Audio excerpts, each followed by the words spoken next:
I'm Dr. Raj, and on behalf of DPIIT, Department of Commerce, NPC, BIS, QCI, SEPC, and industry chambers like CII, FICCI, ASSOCHAM, PhD chambers, the TIC Council, and all our partners, I welcome you to the Udyog Manthan.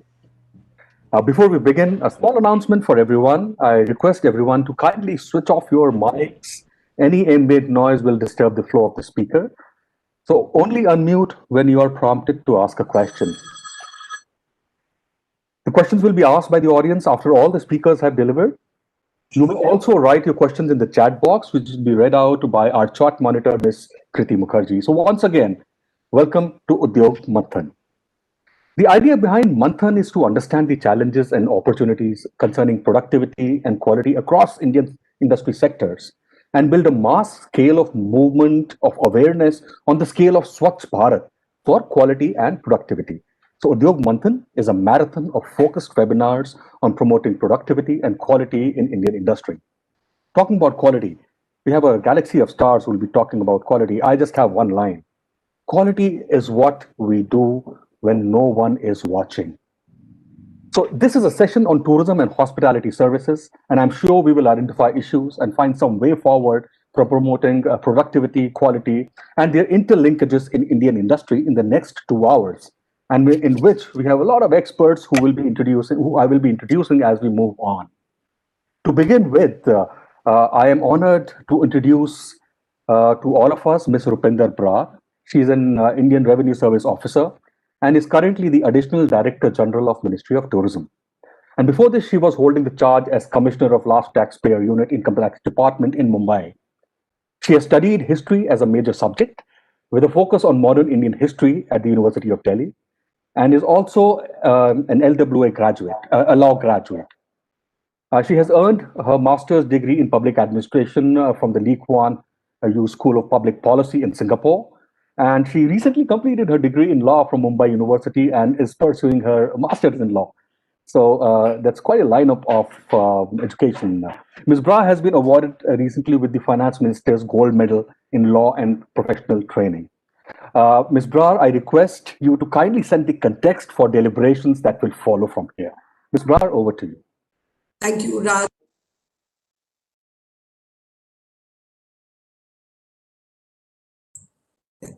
Thank you, Raj, for setting up this session with us. And also, I can see very familiar faces, some of them. So a good afternoon to all my co-panelists and also to the viewers who've joined in. I think I would just like to set, as you said, set the tone for today's brainstorming. So taking things forward in terms of where do we take tourism and hospitality forward to. We've just started with 2021. And it's obviously been a very challenging last few months. However, moving away just from the dimension that we've all witnessed for the last 10 plus months now, I would say that the timing of the Manthan could not have been more appropriate. It's a time when India, just before COVID happened, was just on that cusp of taking off, perhaps, in terms of tourism and hospitality. We had moved to the 34th position in the World Economic Index, and we were, becoming competitive traditionally on things that we were not actually so competitive on, including price competitiveness. So there were gaps. We were just about beginning to identify that which are those areas where India would need to focus more on. And interestingly, sanitation and security came up as two major concerns, that if we could go up a few notches in these two areas, then moving from 34th and coming up in the higher ranks would not elude India for too long. What was also good at that point of time, if we saw the figures of the foreign exchange receipts that were happening and the foreign travelers in actual footfalls, the domestic travelers, all that has been exhibiting a fair rise as we've gone along in the last few years, aided and supported a lot by the large infrastructure getting better. The road networks have improved. Civil aviation has been working on bringing many more sectors where hitherto you could not travel to. So all that I think was happening, and we were looking at as I said, taking off kind of. But then the flip side happened, and COVID has happened. It's a matter of fact today that we have had to deal, and it has obviously taken not just us but the world also perhaps a few steps back. But in many ways, I think it also exposed a few areas where we were lacking, and probably we would not have been working on those areas with the same kind of zest unless we had not been pushed by the pandemic. And one of the key issues that came up before the ministry, because when we started reaching out and we realized that what was truly missing was a very robust database. Tourism, as you all understand, and I'd say tourism and hospitality, is a sector which is so multi constituted. There are so many constituents in the supply chain that we did not even have the databases for the more obvious sectors. What of the not so obvious ones? And that really started coming as a major roadblock, and realizing that how to take the country forward in that context. I think, therefore, it was good that quality control actually has come on board with the Ministry of Tourism, and we started working in creating some form of a database. Because when we started looking at how to improve the whole issue of quality, and now quality was in the context of COVID, so there is a further the need, the more emergent and immediate need to sort of send a message out on quality. And we found ourselves with a lot of gaps on that. And that's why I said that I think the timing of the Manthan could not have been more appropriate.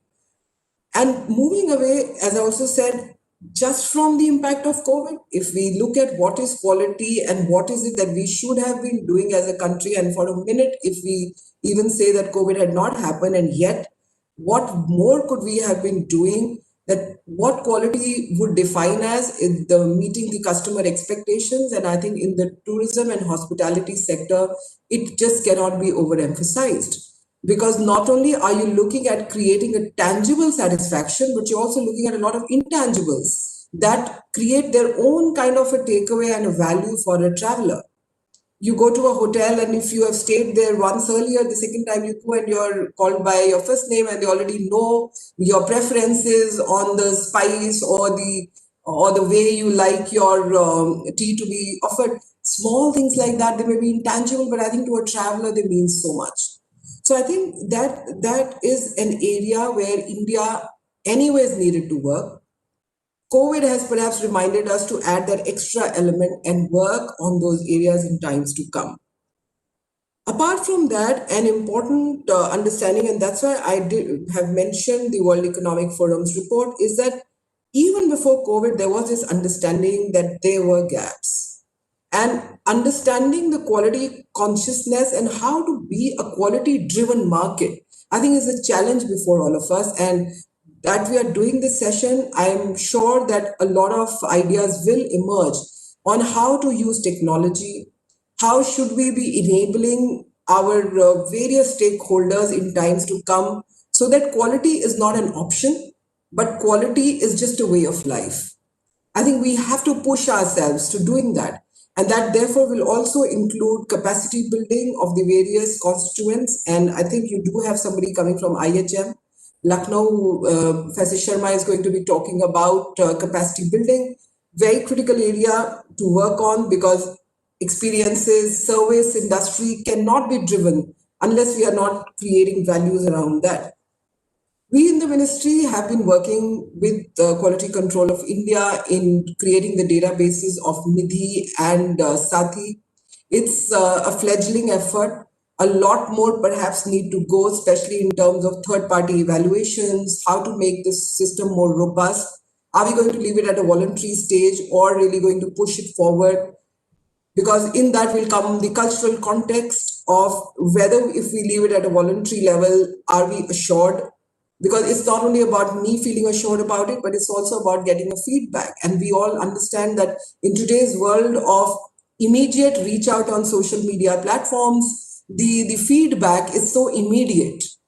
So how to really drive quality in an environment which is so information driven, which is so driven by technology, making sure in a country like India, where the elements are so diverse, both in terms of product offerings, whether we talk about the tourism related offerings or the hospitality related offerings, how to marry the different interests, because we also have the largest hotel chains in India, but then we also have the two-room homestays. We are looking at leveraging that. We are looking at creating a lot more of experiential, if I may say, tourism, which will take you to people's homes.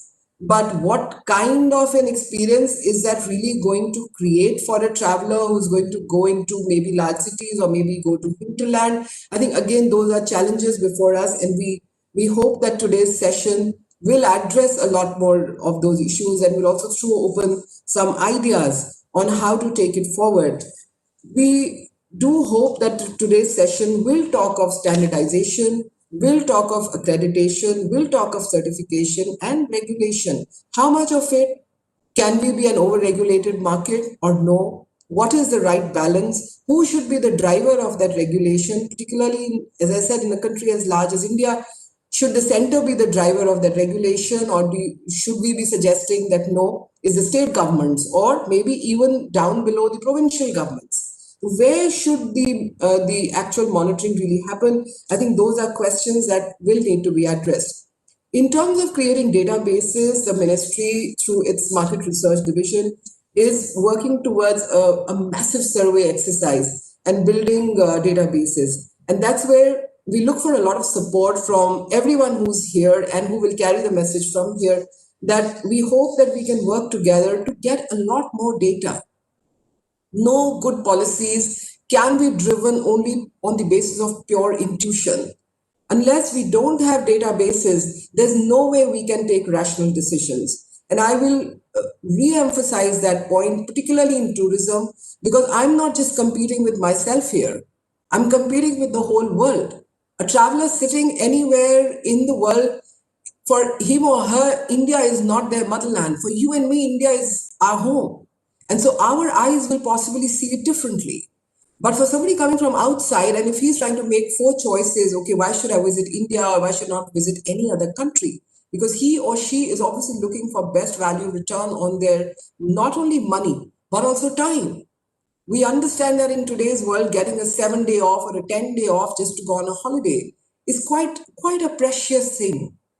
So how to maximize the value for a traveler and to truly be able to compete, because believe me, I do understand that we have come to 34, but we cannot rest on that.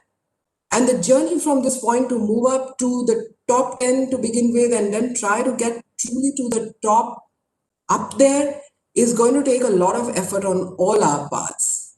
We remain at about 12th rank in terms of receipts from tourism, if we look at the global data. And I'm sure all of you agree that the potential is far more. And so if we can work together to create first the framework, get the databases in place, and then push the right policies, we should be able to get there. The last message that I'm just going to say on this, and then of course we'd be happy to listen to everyone and take questions and also take down ideas from all of you, is that quality and high level of service is undeniably the need of the industry. It is non-negotiable. Quality assurance is also a long-term commitment. It does have costs factored to it. But I'm sure you'll all agree that when we do the cost benefit analysis to any organization, and if I say even at a country level, the cost benefit analysis of any investment that goes into creation of quality and keeping it in that way would take us a long way as a country. So those are some of my observations, Raj, and I'd be more than happy to, sort of listen to everybody and also take down suggestions as we go forward with today's session. Thank you so much, Ms. Broad, and very rightly said, the Manthan has come just at the right time. And I agree with a few of your observations. Quality is non-negotiable. Yes, as the CEO of Xerox said, it is a race. It does not have a finish line. It's a pursuit of excellence.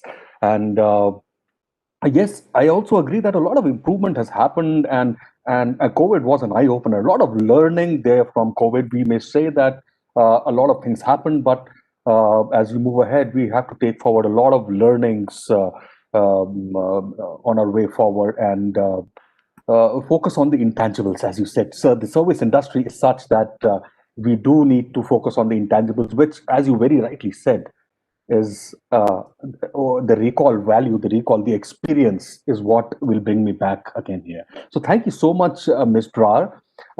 With this, I would now like to introduce our first speaker, which is Mr. Rajendra Kumar Sharma. He's the principal in charge and member secretary of the Institute of Hotel Management, Lucknow.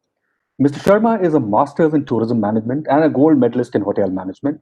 He comes with over 37 years of experience, both in international and national hospitality education, as well as the industry. He is also recognized as a qualified learning facilitator by École Hôtelière from Switzerland, and also a certified hospitality educator by the American Hotel and Lodging Association. He's also a full corporate member of the Hotel and Catering International Management Association in UK.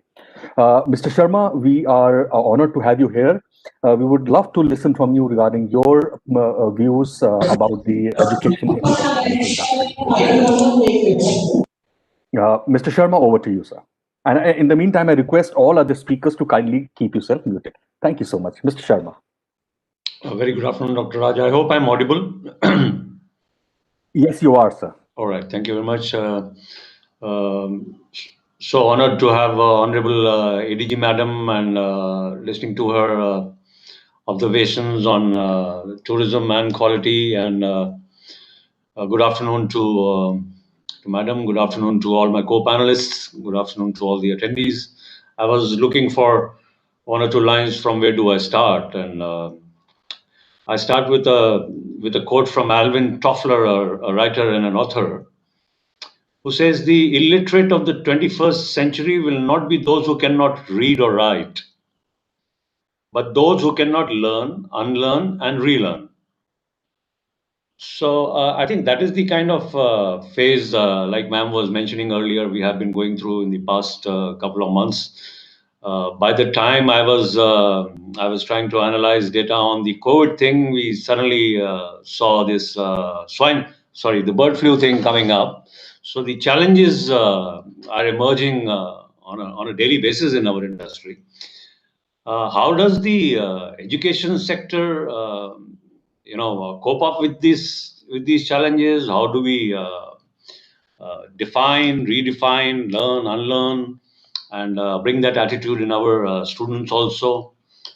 So looking at the industry, like rightly said by ma'am, it is one of the largest industry in the world in terms of employment figures, at least. And we have been, the industry has been transforming itself with the latest technology, and technology is playing a very important part.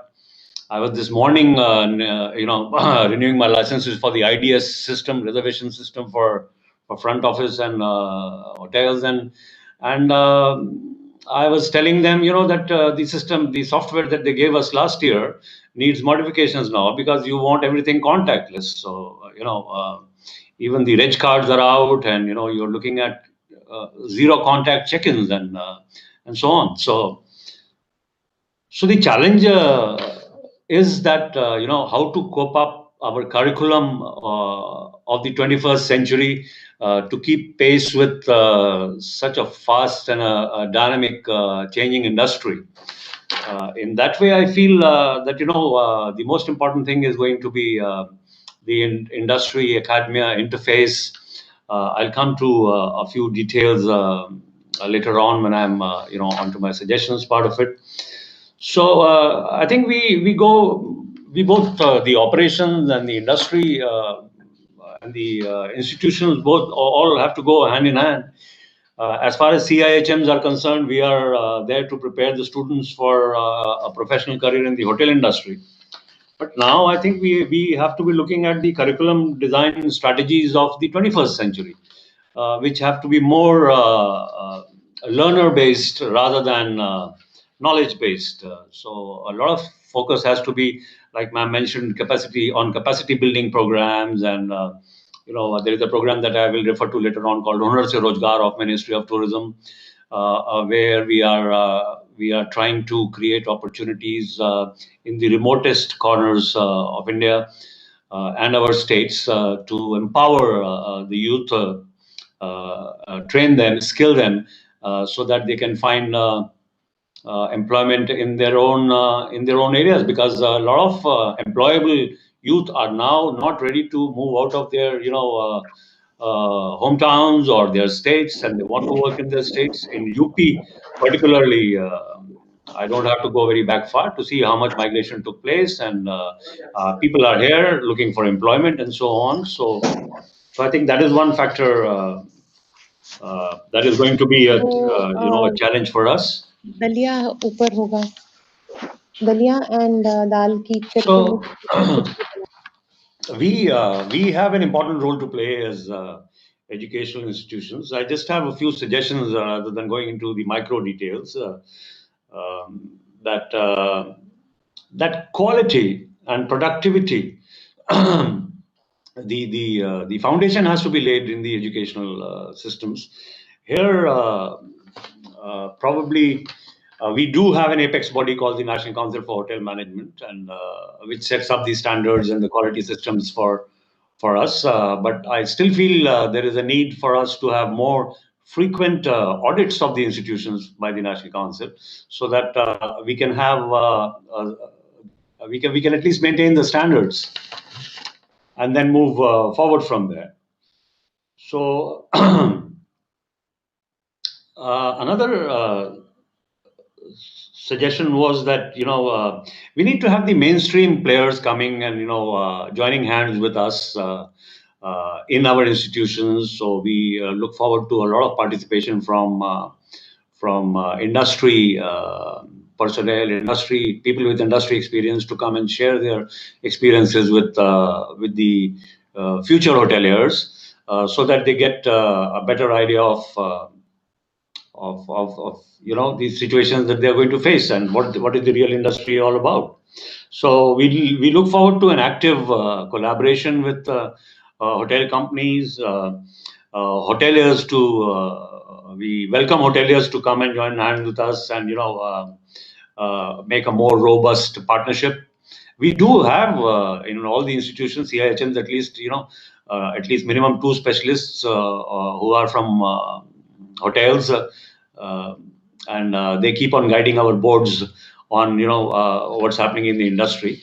But I think we are even today taking a considerable amount of time in revising our curriculum to the latest needs of the industry. So I think that process has to be more dynamic, also with more quality consciousness. Just to refer to 2 examples. For example, the last webinar, Dr. Saab, I was attending with you was the Sathi webinar. This thing that you had started for COVID training in the hotels. My suggestion was, and I have put up that note to National Council also, that it should when it became a tool for the hoteliers, it should have been included in the curriculum of the institutes also, as a mandatory part of the curriculum, rather than being a voluntary. Some institutes are doing it, like we took it up and so on, but still this certification is voluntary. I think it should be made mandatory, along with a lot of other programs like disaster management and so on and so forth. So that we are at par with what the industry is expecting from these youngsters who pass out of the institutions. They are more kind of future ready than ready only for the present situations. When I talk about industry academia partnership, I also suggest here, I think we have representatives from FHRAI also, to do some hand-holding of the institutes, maybe to adopt their regional institutes, maybe help us setting up centers of excellence, or at least a research chair, with that particular group. So some kind of what you call indirect or direct sponsorship of programs related to data collection, like ma'am mentioned, and we could involve students in research activities, especially the master's students. and so on.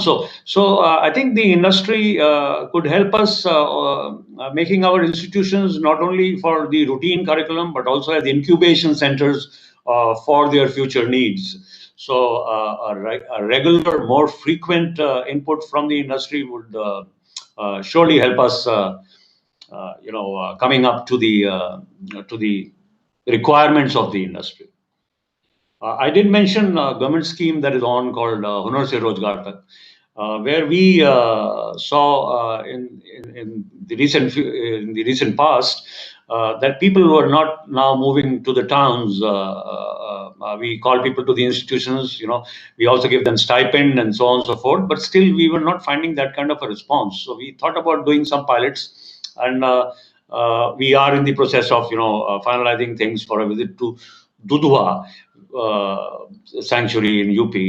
I was discussing it with the UP Tourism Department, and they were mentioning to a couple of local tribes there who don't move out of there, but there are very promising, youngsters and employable talent available. So if we can set up a center there, small center there in one of their forest guest houses to train the people. So we have to take the skills to the people now, rather than people coming us to the skills. So that is one more vertical I see coming up.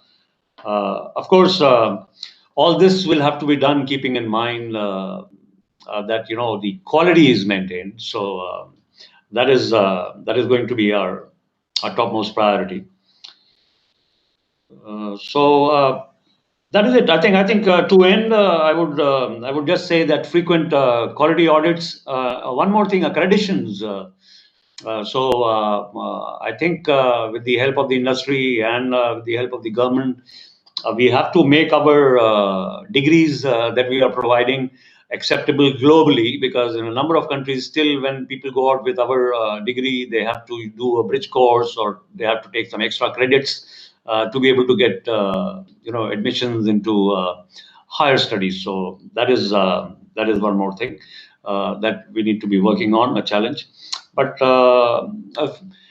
just coming to the conclusion, we are doing a lot of quality work in terms of standardizing so-called education in the institutions pan India. We ran programs in 2014 and 15 called Qualified Learning Facilitators. These qualified learning facilitators then trained further 10 more certified learning facilitators. So I think all the institutions, at least the central institutions, most of the faculty are now on the same page as regards to training methodologies and research methodologies go. So there is a lot of standardization and quality work going on. But I agree, more needs to be done. And I look forward to support from all corners of our industry in helping us achieve what we are setting for. So with those words, I think I would hand it over back to Dr. Raj to take it further. Thank you very much. Thank you so much, Mr. Sharma. Some insights here. You spoke about updating curriculum in a faster manner. I still remember when I passed out of my hotel management college, I was studying in my curriculum, I was studying about Whitney system, which we thought was the norm of the day. But when I joined the hotel, there was no such system available. And then I realized it's not there anymore. And that's what I studied in. And I jumped into a field where we had the time of key cards. So yes, I agree. There has to be a timely update of curriculum. And a very important point that you pointed out regarding multilateral agreements with other countries, where our students who are degree or diploma holders do not end up having extra credit programs or a bridge program, and then they become employable in that nation. So some kind of an agreement with other countries regarding our curriculum, a kind of a curriculum mapping should definitely happen. And a very good point. Yes, disaster management should become a mandatory program, a course within the curriculum of the hotel management students and the tourism students that you're in. So thank you so much for your insights. I will not speak much about what you've spoken. That will be covered later on by Dr. Avesana from SCPC. So with this, I thank you very much, Mr. Sharma, for being here. And with this, I would move on to our next speaker, which is Mr. Dheeraj Kukreja. Mr. Dheeraj Kukreja is a hospitality professional with over 28 years of experience. He's a graduate in hotel management and a master's in tourism management. And currently, he's working as the chief operating officer of the Culinary Holiday Resorts.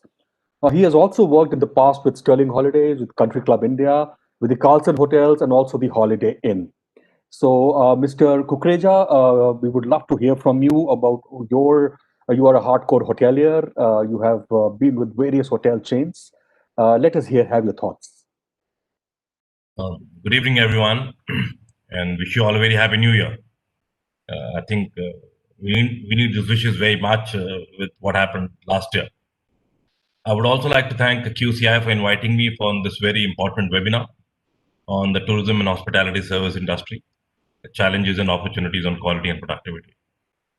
Now, you see, we all are aware that hospitality industry employs a large number of people across the length and breadth of the country.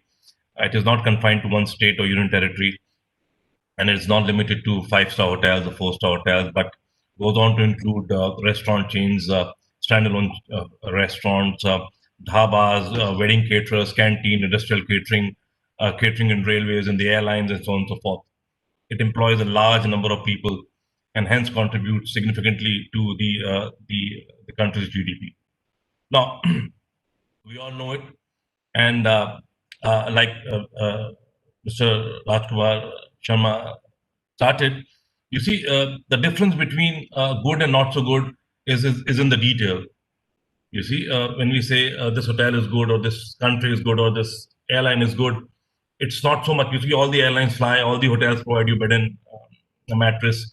Everybody, tries to make you comfortable in a bed. The difference lies in the detailing, the quality that is here, which is where we're here to discuss.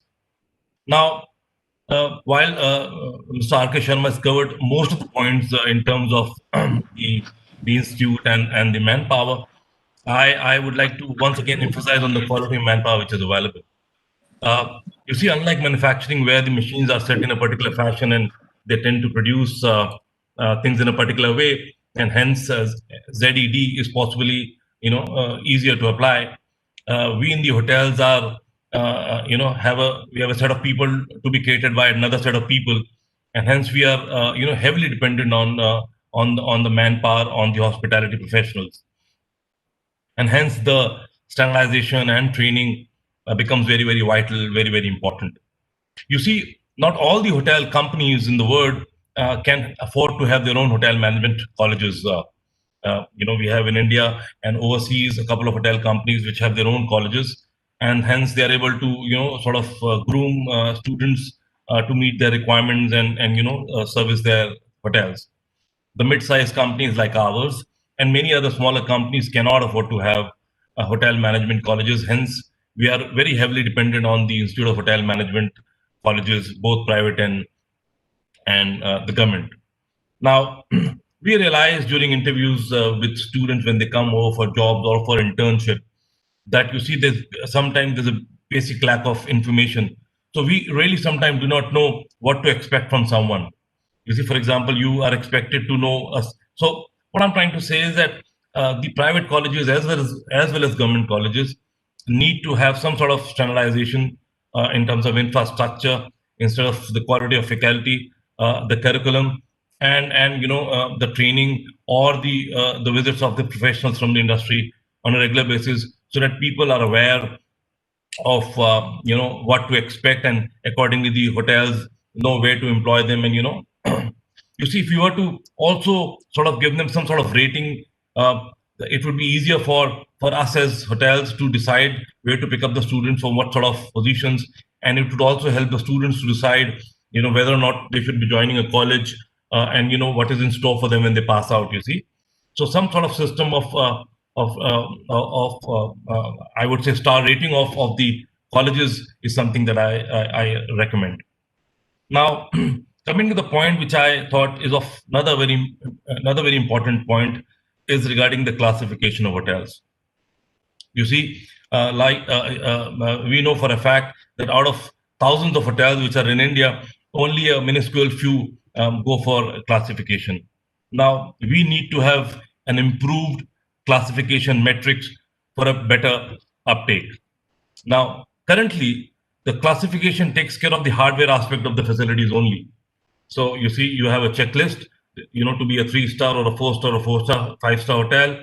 You need to have this size of room, this size of lobby, those many restaurants, this sort of hardware. You see, today, according to me, a good hardware is given. You see, people go to a hotel to look at the hardware only once.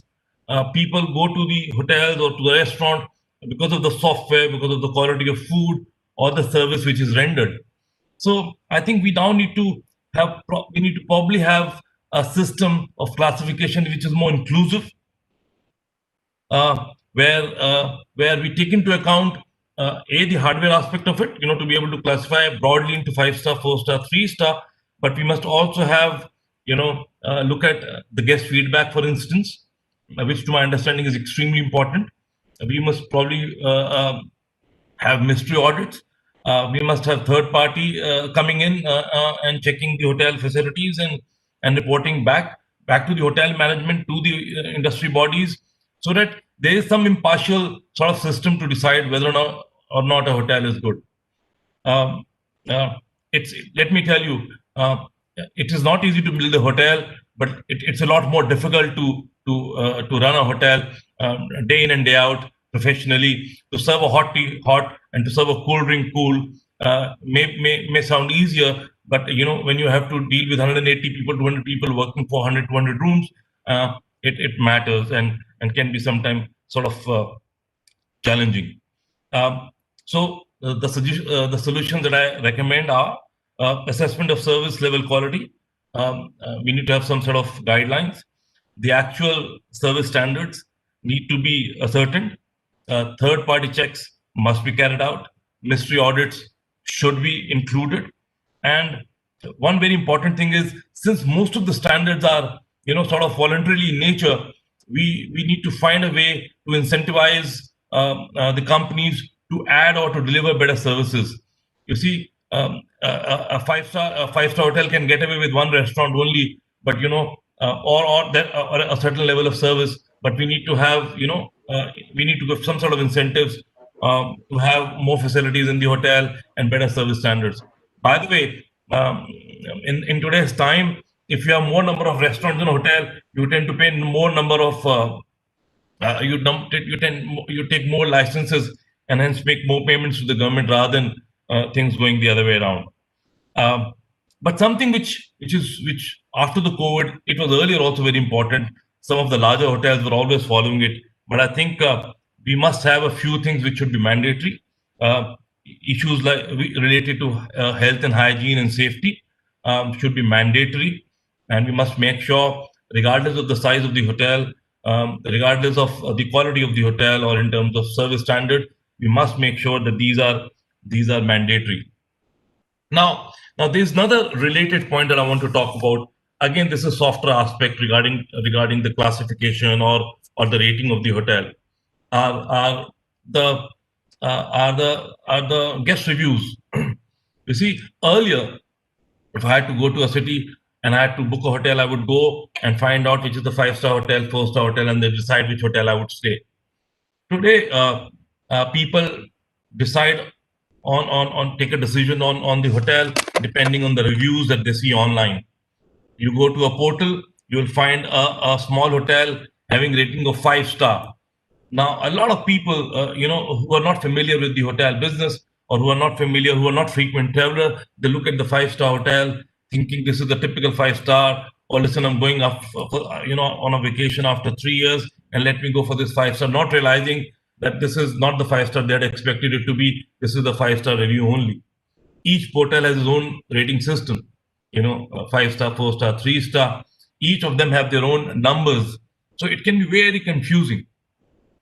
While So, what I'm trying to say is people, online reviews are very important. All of us need it. I mean, I use it all the time to check on the productivity and the quality of my team and the hotels that we run. But we need to have some sort of system which brings into some sort of, I mean, one now today, how does one decide which hotel is good, which hotel is not good? So we possibly need to have, a classification must have the hardware part of it. It must have the software part of it. It must also take into account, maybe to a small level or whatever we may decide, on the guest reviews part of it. This, I think, should be considered. It may be difficult to find a way out, but I'm sure all of us sitting together can come out with a solution. Talking about classification, I must also say that sometimes hotels do not go for classification, while it is extremely important, because you are able to then judge for yourself where you stand, and then maybe you can take guidance and help, and maybe improve yourself. A lot of hotels do not go for classification because sometimes the taxes that you pay, or the levies that you pay, or for example the PPL license that you take, becomes a lot more expensive when you're classified. No, so instead of so this is not an encouragement but a discouragement. I, for example, can give you tell you that we took a 5-star classification during project.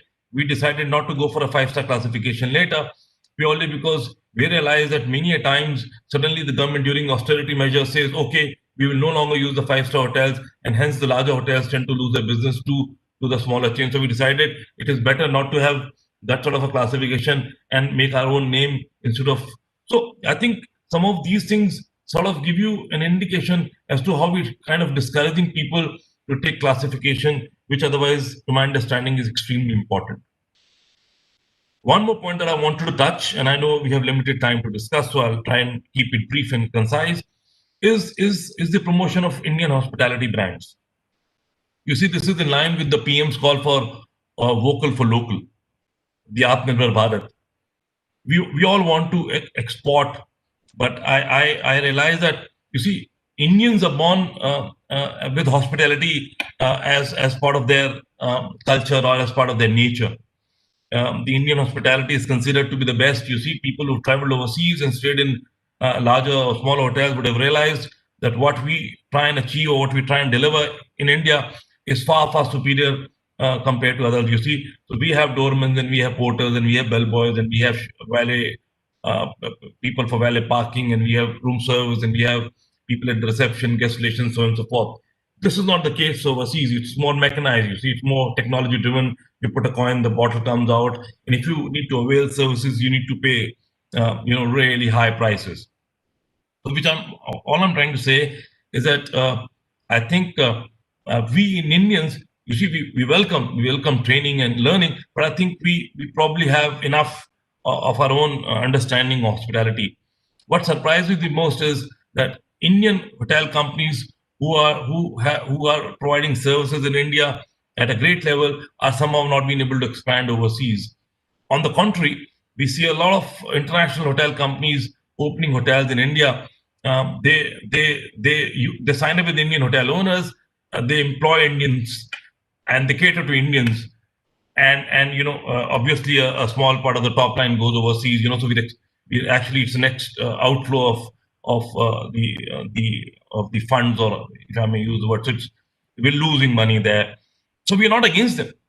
All I'm trying to say is that the government must come out with some sort of incentive to encourage the domestic chains, whether it's 3-star, 4-star, 5-star, so that more and more hotel owners sign up with them. And knowing fully well that if I was to sign up with an Indian company, there are chances that the Indian corporate or a public sector or the government schemes or the government facilities would probably help me add to that 4, 5, 7% of revenues. And once we are strong in India, and once we tell the world, listen, 70% of the hotels in India are managed by Indians, can we go and tell the world outside that will come and manage your hotels? When we have international chains managing most of the larger hotels or bigger hotels in India, I think it makes we then probably lose out in our take, or in our say to the world that we are here to or we are better hotelier or better hospitality professionals. They, of course, had better technology, but Indian software companies, I think, have done a great job. And I think most of the Indian companies now have a technology which is at par, if not better than some of them.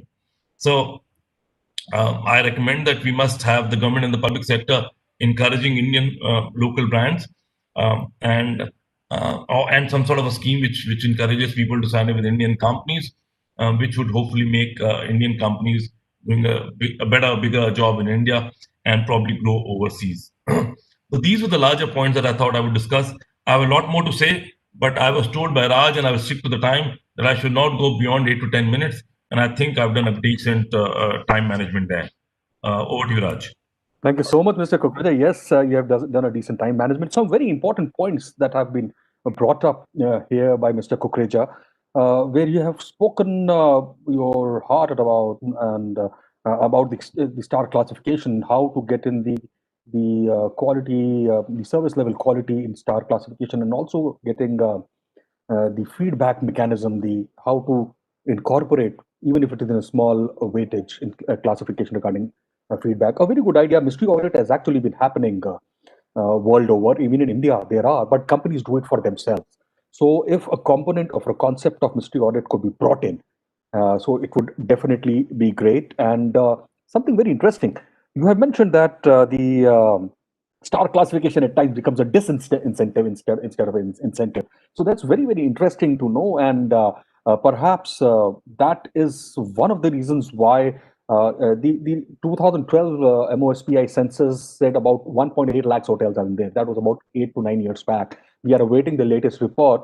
So by a very modest increase of 10%, we go beyond 2 lakh hotels. Out of that, only about 1,700 odd have gone for star classification.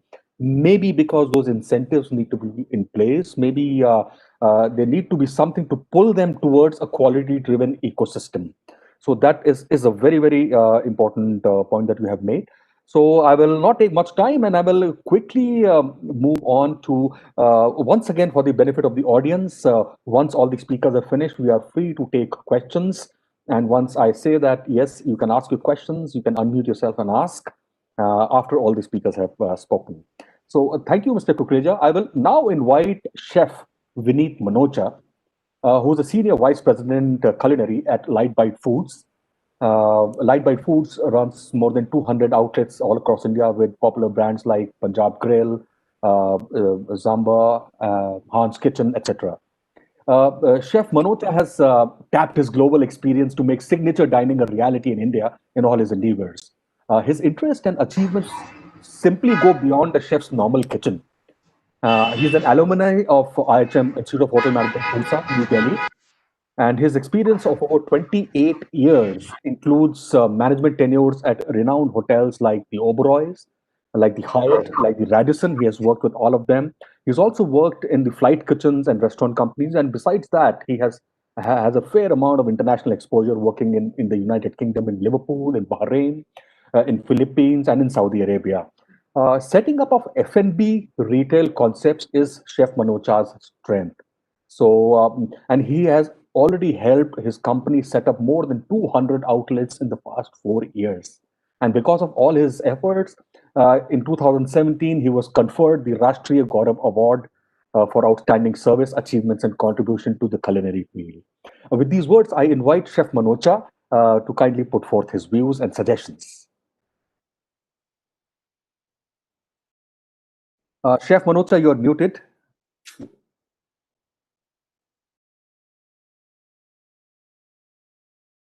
Thank you, Dr. Raj. Thanks a lot. Thank you for the wonderful introduction. They say that to develop the mind, we mind what we read. And similarly, to develop the body, we need to be reminded what we mind we eat. After all, what we are what we eat. So namaste, friends and fellow foodies.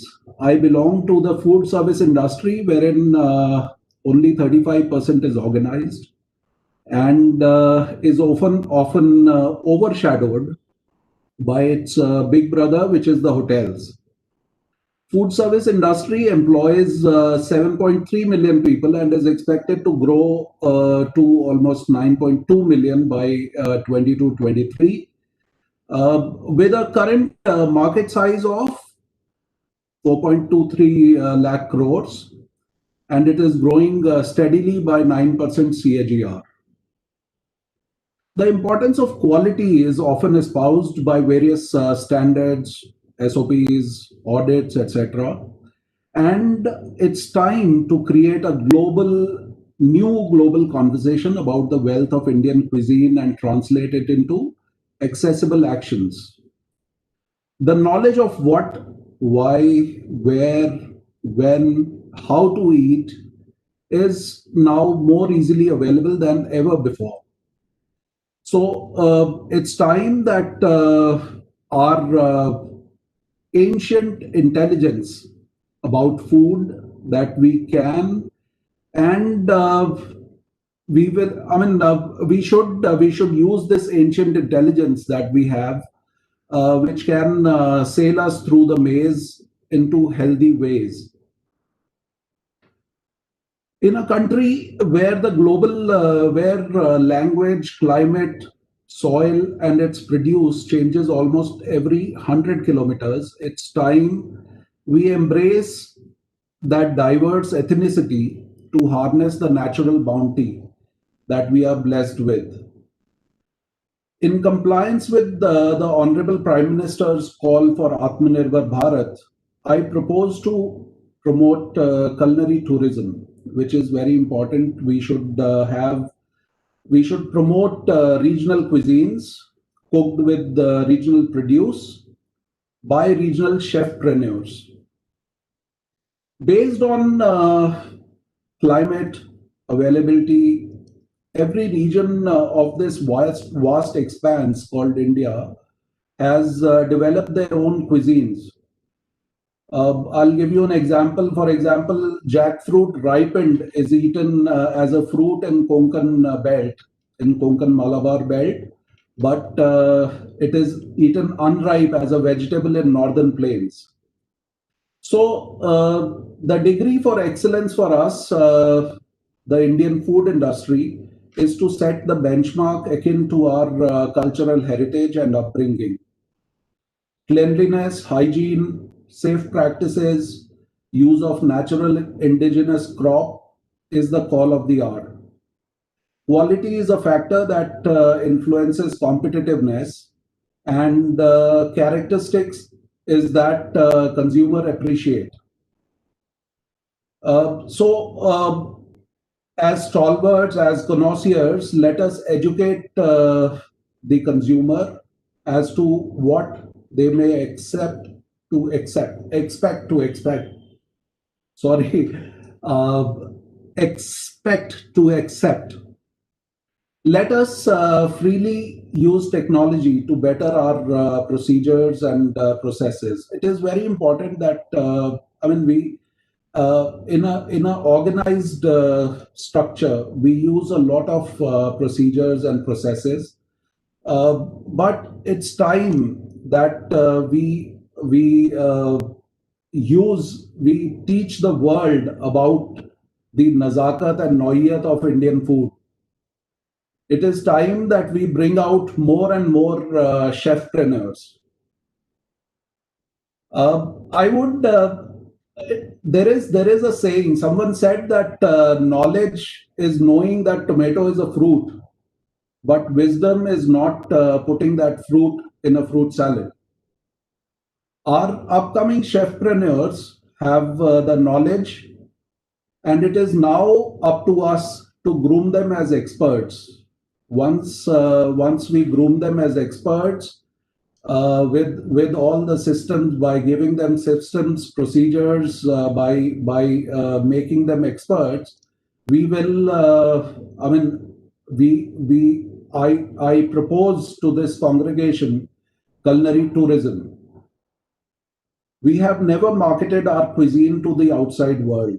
Now I feel now is the time that we must do it. international symposiums and tours that circle the premise of an introduction, the ease of use. It is very important that we tell the world that Indian cuisine, Indian produce, Indian recipes are very easy. It is not spicy. It is not, when we talk about spice, it is the flavors that we are talking about. This revival just might save us the dying out ecosystem of our food culture. And finally, we are primarily an agrarian economy. So if we show off our nature's bounty, our land's bounty, for example, there is such nice red okra available in Karnataka, or black rice, which is available in Gujarat and Northeast. There is red corn available in Tamil Nadu. So these are all exotic things which are available within our country, and they need to be showcased. I mean, we in India we have almost 6,000 varieties of paddy or rice, which at one point in time in history used to be 5 lakh varieties. So if we talk about our the bounty, the nature's bounty that India has, and promote culinary tourism, we will be able to, become more vocal for local.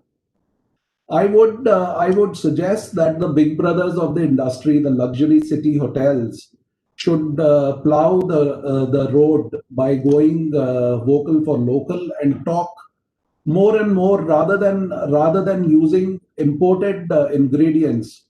We should be vocal for local and use a lot of regional produce. Let's let's stimulate the interest of the world and make them inquisitive about the lesser known ingredients that we have in our country. This and thus we can lead it to a lot of culinary tourism. People will get inquisitive, the world will get inquisitive, and they would like to travel to our interior regions where our food, the actual food, comes from. This could also help create a demand for export of our local produce. At the crux of this tourism will be the local restaurants, like the unorganized sector, the dhabas, the roadside kiosks, etc. A better collaboration between the chefs and growers will lead to a win-win ecosystem. I feel this is where the need of standardization, quality control, and SOPs comes in. Food is a profession which directly affects the health of the users. It is very important for the chefs, for our chefpreneurs, anybody who is in the food service industry, to be very mindful of the quality standards. It is our responsibility to keep our society healthy. Indian gastronomy is a very vast subject. It is what I feel is Indian cuisine. Indian cuisine is not recipe led. It is a philosophy driven cuisine.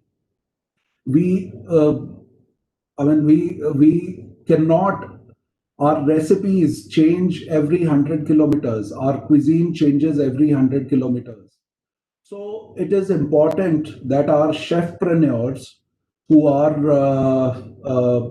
running the restaurants, who are running smaller places, who are the MSME or the micro businesses or the unorganized operators in the food.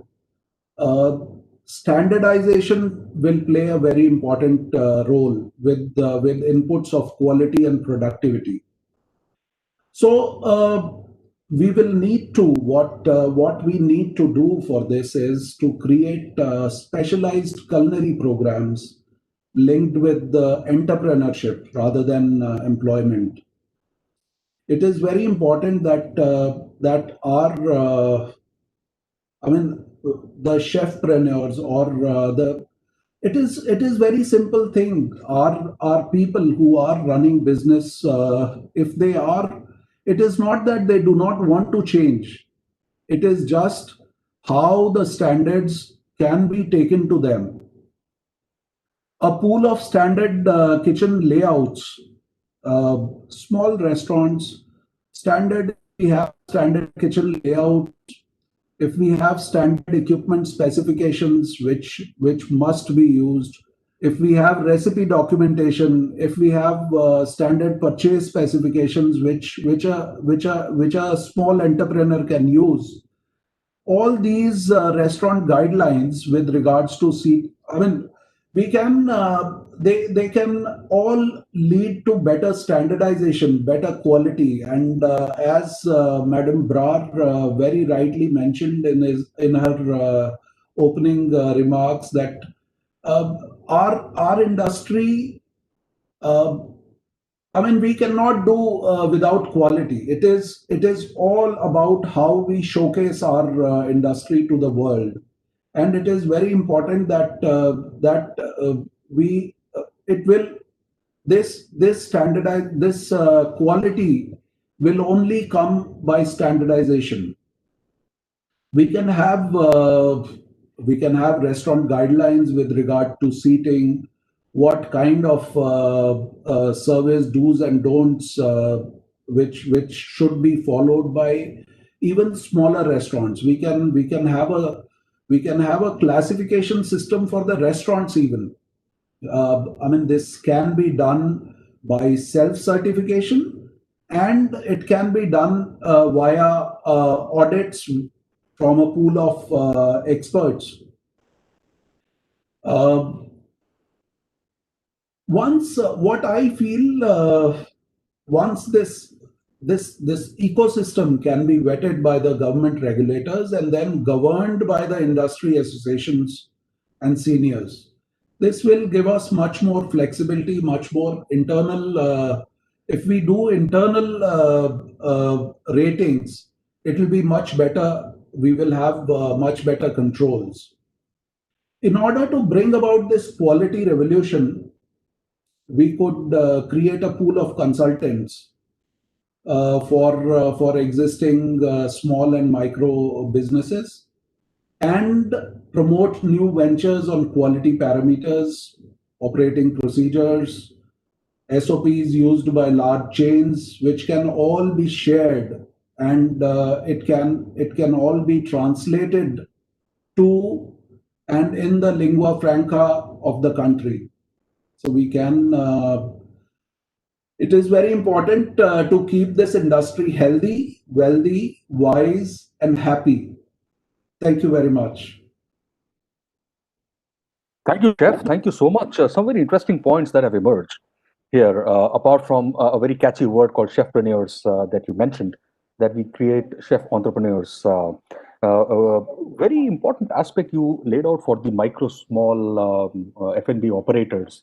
If some kind of a standardized uh,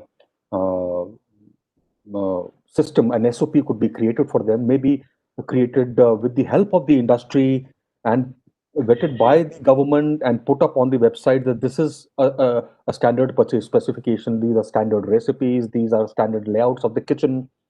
So at least they will be more standardized in the smaller players, which perhaps for the want of good guidance, they are they are making fantastic food, but their quality and productivity could tremendously increased if they have if they have standardized operating procedures. So that's a very important, good point, and a collaboration between the larger players and the smaller players, very interesting. I'm sure this would lead to some questions later on after Dr. Sinha puts forth his views.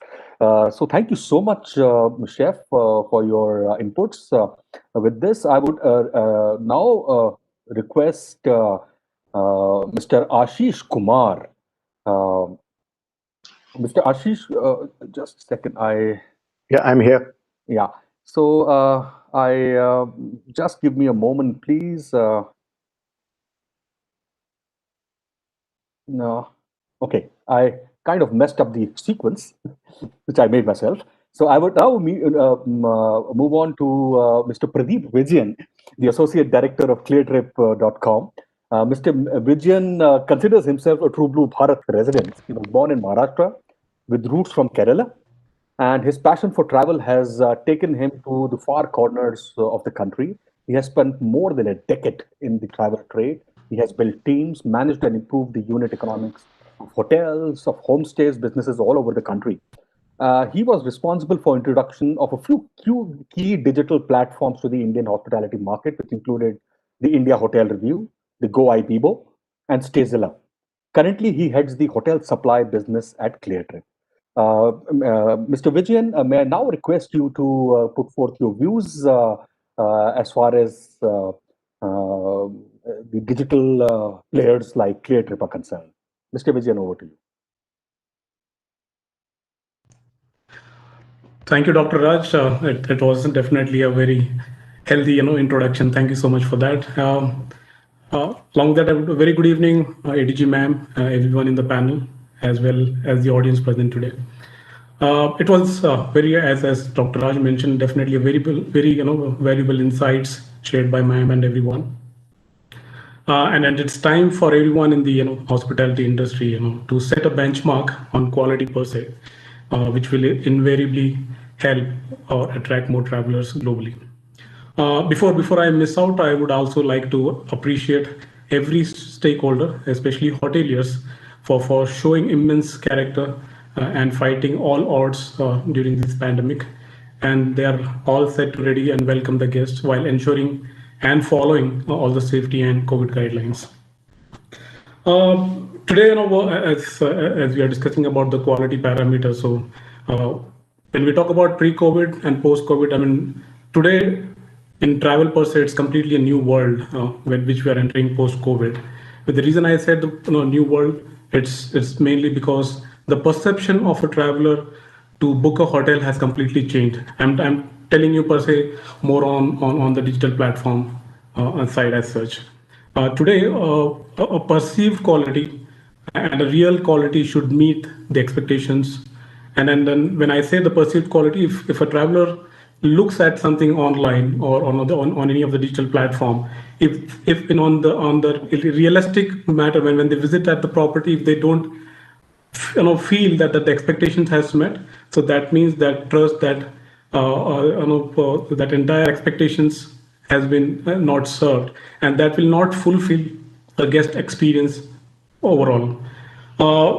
As a hotelier, that is something this is something that we really feel as a digital platform, that a hotelier should showcase a realistic, try to build trust with the travelers, and offer a very authentic services which can relatively connect to our travelers. But today's post-pandemic, it is very important for the guests, for the travelers, to choose when they travel, to choose an accommodation which can ensure their safety and hygiene per se.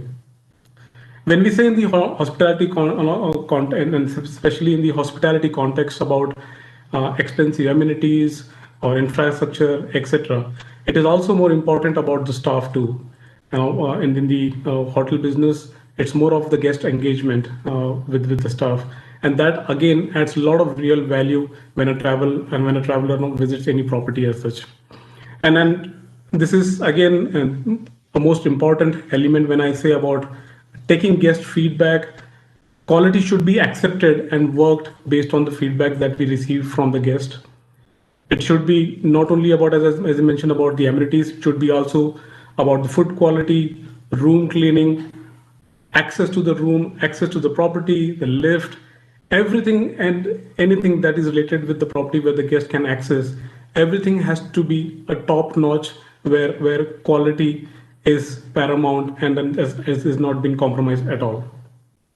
And in the digital platform, and this is a real case scenario which I'm talking about. Even today, if you go and search on any of the digital platform for, let's say, a long weekend or for the Republic Day weekend, you would notice now real time that most of the good properties which has been reviewed well, or which has got a healthy feedback, most of them are currently sold out.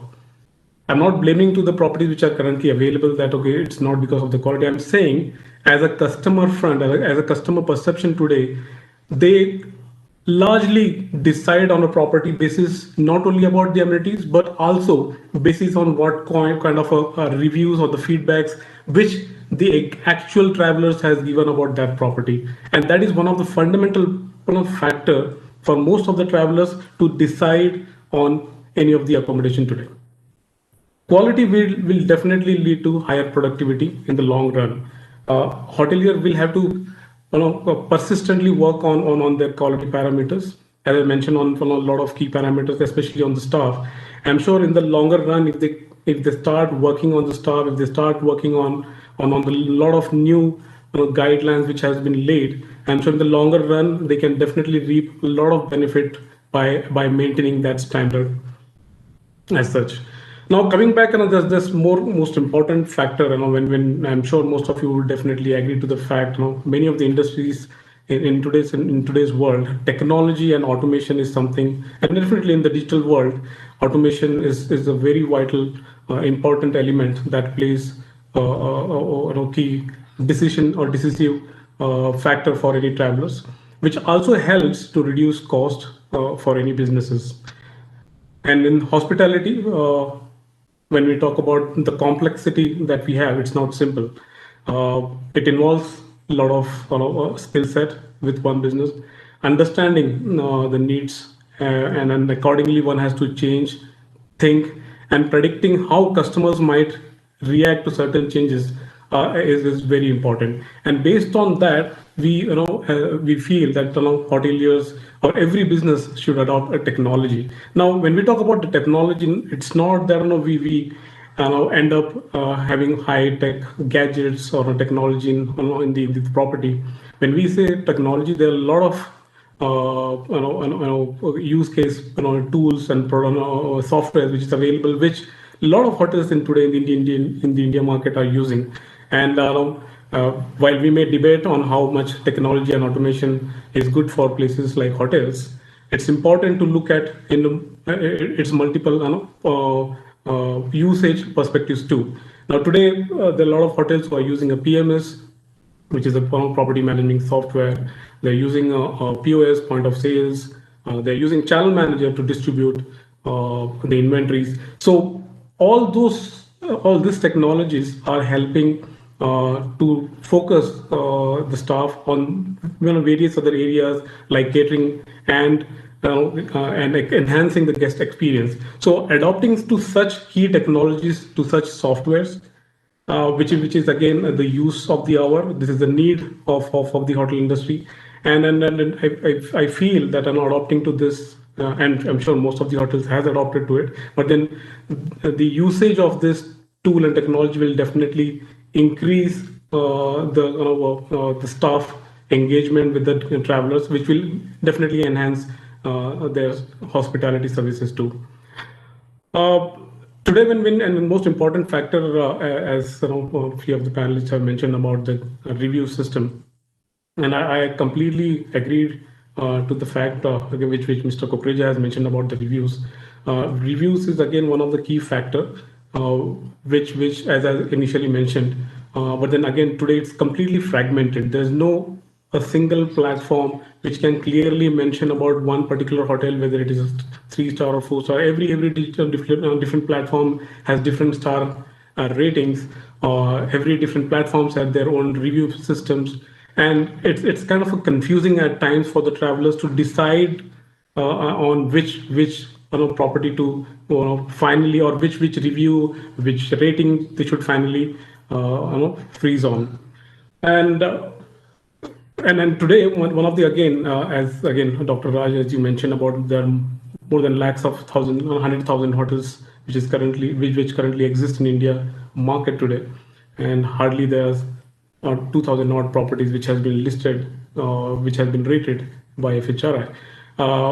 Similarly, there should be a system. There has to be a mechanism wherein every unit, when I say every unit, every stay which is available, which is available for the guest to stay, I believe that there should be a central depository wherein you have a Nidhi, wherein Nidhi is again wonderful platform, which I feel there should be a very simple or seamless process where every unit should come and simply register, and it should become a big data of all the units which currently exist in the Indian accommodation business as such, which will help to collate all the data, collate all the reviews, which is again fragmented, to bring in a single platform. One of the best initiatives that I have seen with the Sati, which I feel in the days to come, if we enhance the services of Sati, if we bring on the cat star rating category. Besides that, when we talk about FHRI, we propose that FHRI look into a 2.0 model. When I say 2.0 model, wherein besides star category, why don't FHRI also look at hotels which are good into, let's say, if their keys safety, if their keys on the hygiene, if there's key on a location. There can be multiple parameters where the property is strong at. Why don't we tag such properties? All the digital platforms would be open and keen to do that, which will add a lot of trust for the travelers to identify such properties. There are a lot of, I've been telling this about the sustainable eco-friendly projects. It is again very important. Though there are a lot of state tourism boards who are doing wonderful job in terms of categorizing so silver, star, diamond category of homestays and properties as such.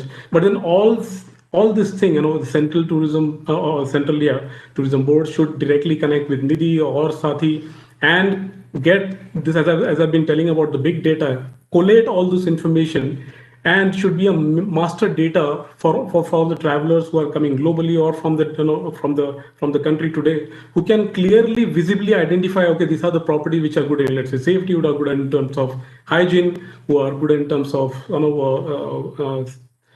multiple various other factors, including food. So all those various factors, if we highlight it properly, which is currently fragmented, if we bring in together with the technology, definitely it is a solve. It will definitely eventually take a lot of time, but then it is definitely a solvable problem. And once we do that, I'm sure in the days to come, the hospitality business will have a different stature, will have a different, will achieve a lot of things in the days to come. And before I wrap up, we've been hearing, there's a lot of time it's been said, is there any good practices which is being followed by global hoteliers, by global tourism boards?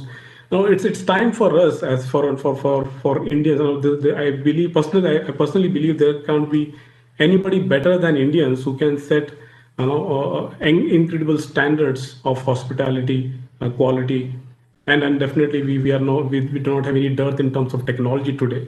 And if we set that standards, I'm sure we will be one of the biggest or fundamental factors in the tourism business, which the world will follow in the days to come.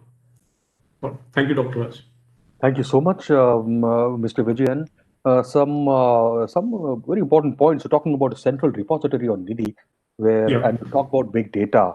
So yes, as Ms. Brar also said, data is the key to making those key decisions, maybe on investment prioritization. So hence, it is important for the government to have information, and players like ClearTrip coming on this platform and offering this is a good step. I have a few questions which may come up later on, which I will ask later. And you have also spoken about technology and automation, which is really required in this. Speaking on something like this, we have our next speaker, Mr.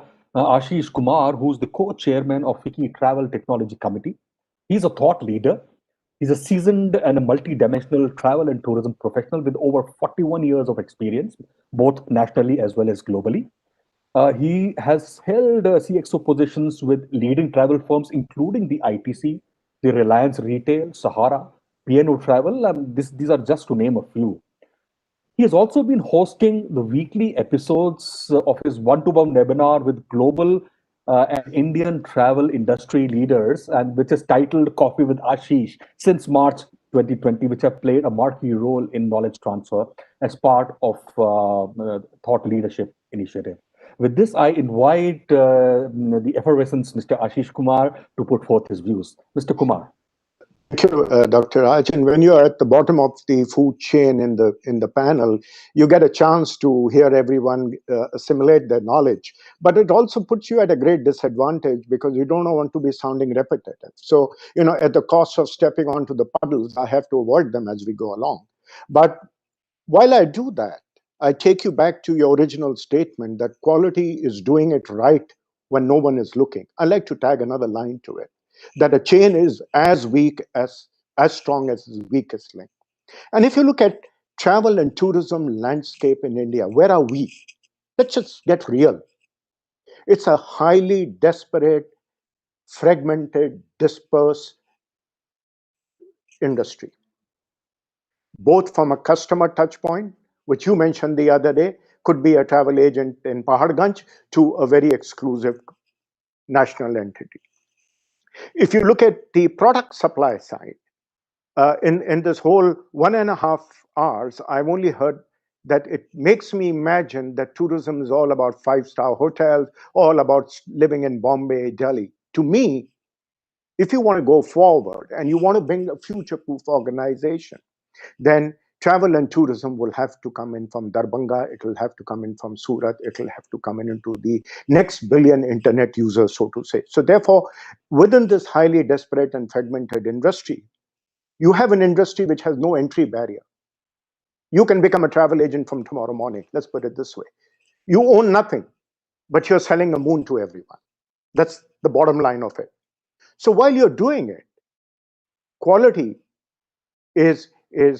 goes for a toss if you don't have a strong process and systems which drive. So you're dependent on everybody else's process and systems. So your product line, if you want to imagine, for a customer, Aishwarya Rai, could be a shikara. Yeah. I want the contract code of this thing. I think we got May I request Austin Prinsley to kindly mute? Thank you. So the product chain comprises of the airline, the homestay, the hotel, the shikara, the bus, the interstate transportation, the railway. So here is somebody from Darbhanga wants to go for a religious package to Shirdi. Just imagine how many touch points he will touch, right? And if you imagine, it's a very highly repetitive industry. If you look back, the questions are the same. How do I get there? What do I do? How do I do? How? Because if you go through Google, you will realize that most of them is the simple question of how, and how. So therefore, in this repetitive industry, which could be 200 rupees bus ticket to a 2 lakh cruise liner, you got to marry that quality across the board into one strong chain for that consumer, right? And come COVID, there has been an elephant in the room which has disrupted everything, and we know what that is. We know, from being touchless to safety to ratings. I don't want to take you back, but the fact does remain that today we are looking at a mosaic of a huge pipeline which needs to be automated, because quality cannot be driven. And by automation here, I don't mean that we are getting into a clear trip zone of a B2C platform. Automation means to be able to service your customer in the most intelligent manner, in the fastest manner, in the most efficient manner. So therefore, it's a whole mosaic out of there. And just imagine pre-COVID. I'm giving an example of a lack of automation in this country. There were 23 million railway seats being sold every day pre-COVID. Only 10% of them were automated by IRCTC. Rest of the 90% were non-automated, non-reserved. You queue up, you buy it. So if you were going on a holiday and if you were taking one of those non-reserved category, can you imagine what you would be looking at? That's why I want to draw the attention of the audience away from thinking that tourism here means 5-star hotels and ratings and etc. Because I do believe that till India addresses this issue of mass tourism, there was one Captain Gopinath who gave every Indian a dream to say every man can fly, and aviation changed forever, right? And I think that's waiting to happen in this country post-COVID, because now everybody's attention is looking inward. But while they are looking inward and they're saying driving holiday, that the quality is very poor because not everybody owns a car to be able to drive into a holiday. And if you look at self-drive cars, it's awfully difficult to be able to find a seamless way to rent a car, right? Let alone get clarification. So if you look at the interstate bus transportation, try and get onto a Haryana roadways or a Rajasthan roadways or a UP roadway to be able to take your holiday, you will remember what I'm trying to say. So therefore, what am I saying? I'm saying that quality and productivity could only be driven if we look at each component of the supply chain, individually try and see. Words like data has been used. Rather than using the word like data, I would say there needs to be a whole ecosystem and a universe of technology which needs to be integrating this whole piece. So therefore, in one particular fashion, I'm able to get information on the rail, on the bus, on the connectivity, on the hotel stay, on the car rate, and so on and so forth, till I get to my destination and I'm able to buy the Siddhi entrance ticket or a Tirupati entrance ticket or a Taj Mahal entrance ticket, right? And here is where your benchmarking and whatever else you've been saying about ratings will come in for individual. We talked about here, the panel is, no offense to them, but spend a lot of time talking about reviews of hotels, guest houses. What about reviews of state transport bus, the rail seat, the cab? So therefore, it has to come into that whole ecosystem if India has to make a future-proof tourism landscape. So, and this is not only for Indians traveling in the country, this is also for foreign tourists coming in. So because at the end, this will make the country into an internet bookable destination. Today, India is not an internet bookable destination. If you see the growth of your neighbors who have probably advanced more when you're sitting in London to be able to take a holiday into Vietnam or into Lagos or Cambodia or Thailand, right? They're certainly much more internet driven than India is to be able to book it on the inbound perspective. So therefore, what do we need to do? The disparate and fragmented industry will always stay. It'll be a wish list to expect that smaller service providers, smaller product suppliers will disappear. They won't. They'll go away and more will come in. So therefore, I think as much as I say that the government should not be in the business of business, I visualize a role for the government to actually be able to draw a end-to-end blueprint which covers each of the product segment and to see how those will be automated, how a public-private partnership can be built. The government can play a role of an evangelist. Government can play a role just as you have venture capitalists, which is VC. I see government to be playing a role of VF, which is venture facilitator, and build up a private partnership, make it SaaS driven, make it transactional driven, and to be able to exit once you've able to put the two parties together. Because if you leave it to the private sector and individual bodies to do what they're doing, they'll continue to do what they're doing. They'll build their own silos. They'll bring great silos for themselves. But to be able to marry into the whole ecosystem, it won't happen. So therefore, I think the government has a tremendous responsibility, and I'm at a loss to think what government, whether it's central, whether it's state, whether it's Qazi, I leave it. It could be the Reserve Bank of India, because they, both in terms of the policy and guidelines, huge roles need to be played by it. So I like to see a national blueprint, which is actionable blueprint, which addresses the needs of putting this mosaic of disparate industry together into one driven platform, with, of course, embracing emerging technologies. Because let me tell you, as much as fancy words they sound, like AI and ML and robotics, they will play a huge role in this industry. For the simple reason, it's a very transactional, and I've had some experience on working on artificial intelligence. And let me tell you, both from a hotel perspective and a packaging perspective, 70% of the question a customer asks is standard, with an AI intelligent bot can really answer. At 12 o'clock at night, when he gets on to say, how do I do this? How do I get there? And human being can come in only for more meaningful discussions and more meaningful answers. And if you would do it that, and that's where your quality would come into place. The other factor, please bear in mind, And we seem to think in the travel and tourism that everybody speaks English. I like to wonder how Kanta Ben sitting in Surat is able to search onto some platform to understand, because even if I want to know the rules of cancellation of an air ticket, I can't decipher it for myself. So therefore, vernaculism will have to play a huge role in this country if quality has to be driven also, because that's where quality comes in: quality of understanding, quality of knowledge, quality of processes and system.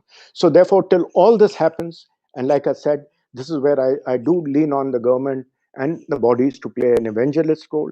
Who will that be? Is for all of us to figure it out. Otherwise, we are living in a utopia to think, we'll be ready till another COVID 5 years later comes down. Thank you very much. Thank you so much, Ashish ji.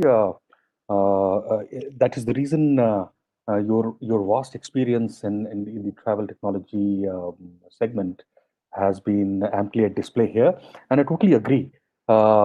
India needs to be an internet bookable destination, and the vernacularism needs to be there. These are a few points. I'm sure Dr. Sinha would be coming out with a bit more summary after this. Uh, this is actually quite, I mean, tourism is a vast sector. And to be honest, a few handful of 8 to 10 speakers hailing from different tourism sectors may not be able to do justice here, but we are trying our best. So thank you so much for your insights here.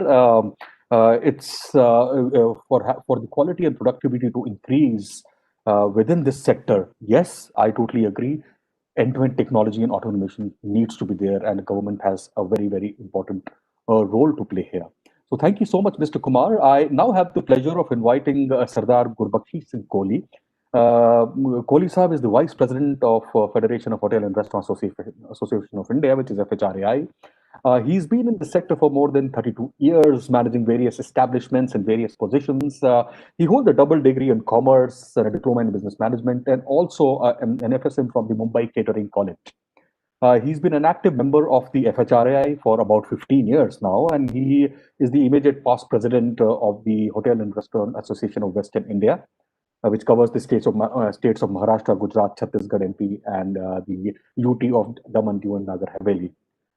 One very important aspect, when I got the profile, I thought I must say this. Mr. Kohli is an avid runner, and having run many domestic as well as international marathon, and he's a black belt in karate and a member of various martial arts, though it has no bearing on what we are discussing here, but I thought it is interesting to know that we have a hotelier who's a black belt in karate. Mr. Kohli, over to you, sir. Thank you, Dr. Raj. I don't know whether the last two qualifications even apply here, but thank you. It's great being with all of you. Ms. Brar, Dr. Raj, all the illustrious speakers, Dr. Abhay Sinha, and everyone else.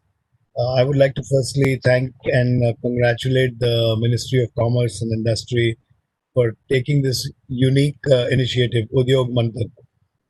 I am really positive that this path-breaking project of consolidating quality and productivity will go a long way in identifying issues and finding solutions as envisaged by the ministry.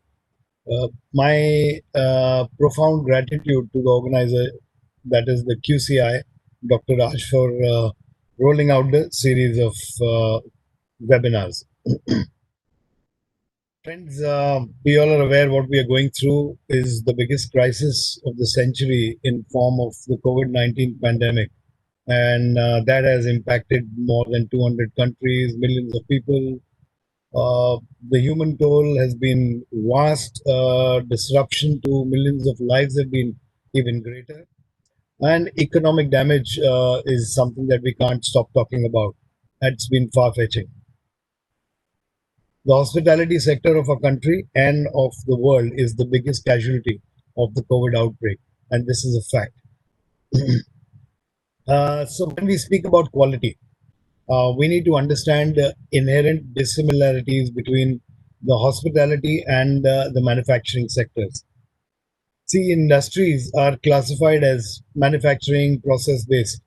Hotels and restaurants or hospitality by way of food production and service operation are involved in production. Their process of investing in a hotel or a restaurant and its interiors by employing housekeeping, renting properties qualifies them to be a process industry. However, hotels and restaurants are always treated as a non-industrial commercial customer, and as a result, deprived of many of the privileges extended to industries. Let's talk about quality. I have a very different aspect. Is it possible to judge quality of a property? See, in hospitality, as we know, we are segmented into different classes. Hotels are classified as per their star ratings, and restaurants by their grade. Each of these ratings are quite different from each other. So when we speak about quality, the expectation of quality along the star categories is different. A quality expected from a lodge would be different as compared from what is expected of a 4 or a 5 star.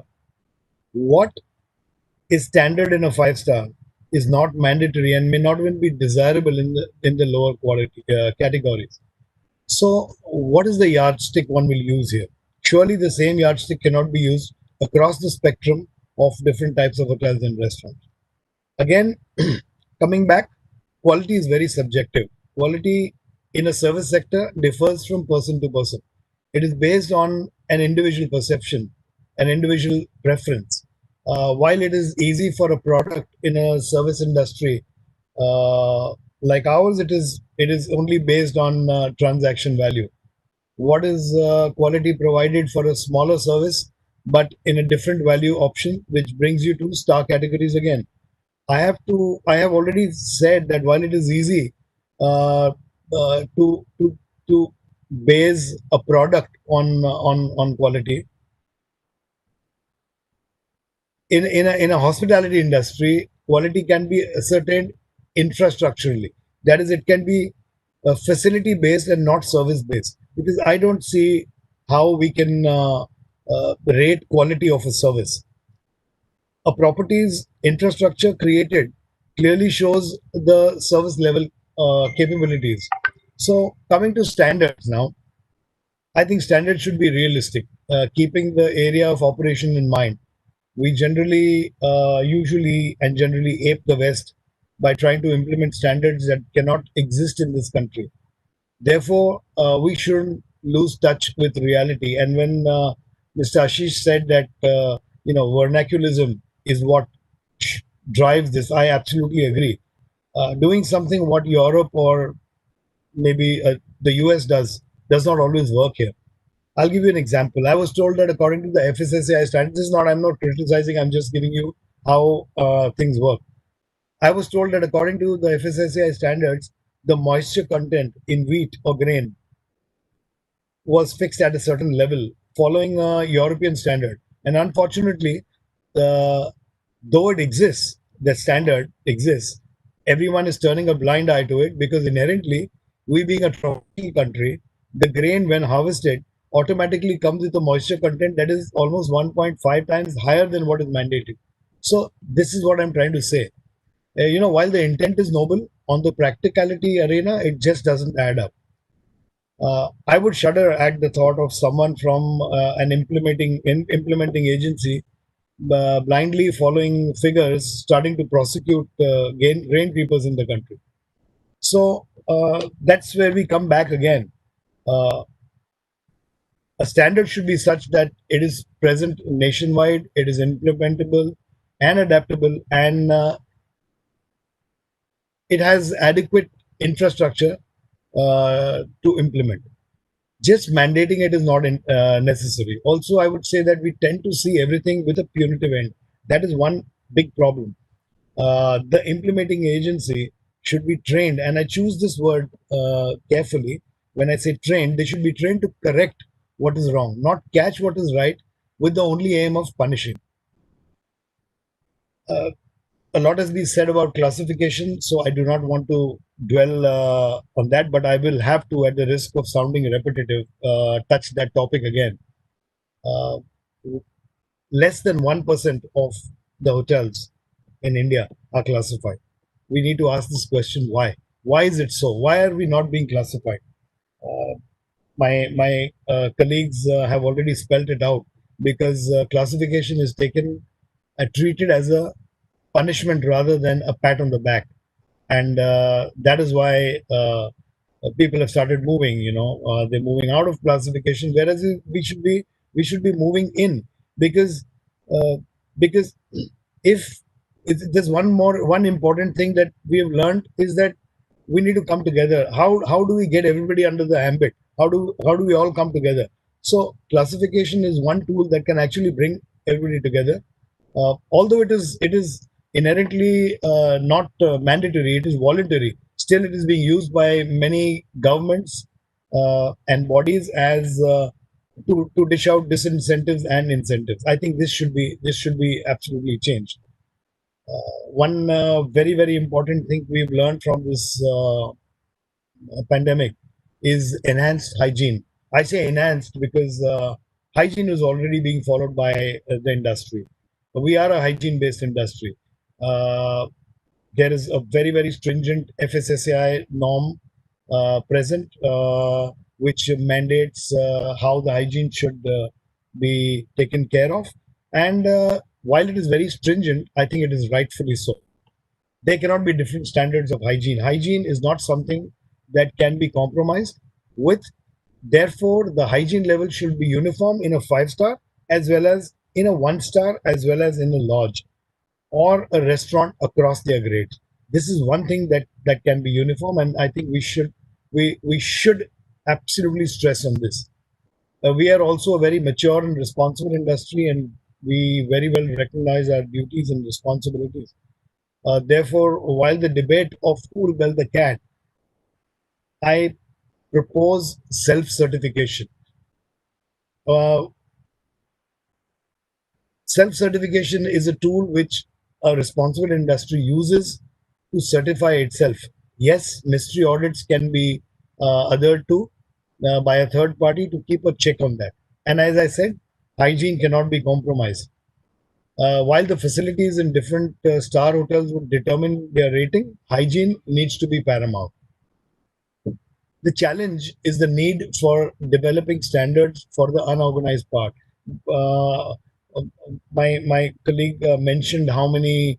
I think it was Chef who said that almost 60 to 70% of the industry is unorganized, which is the same in even the hotel industry.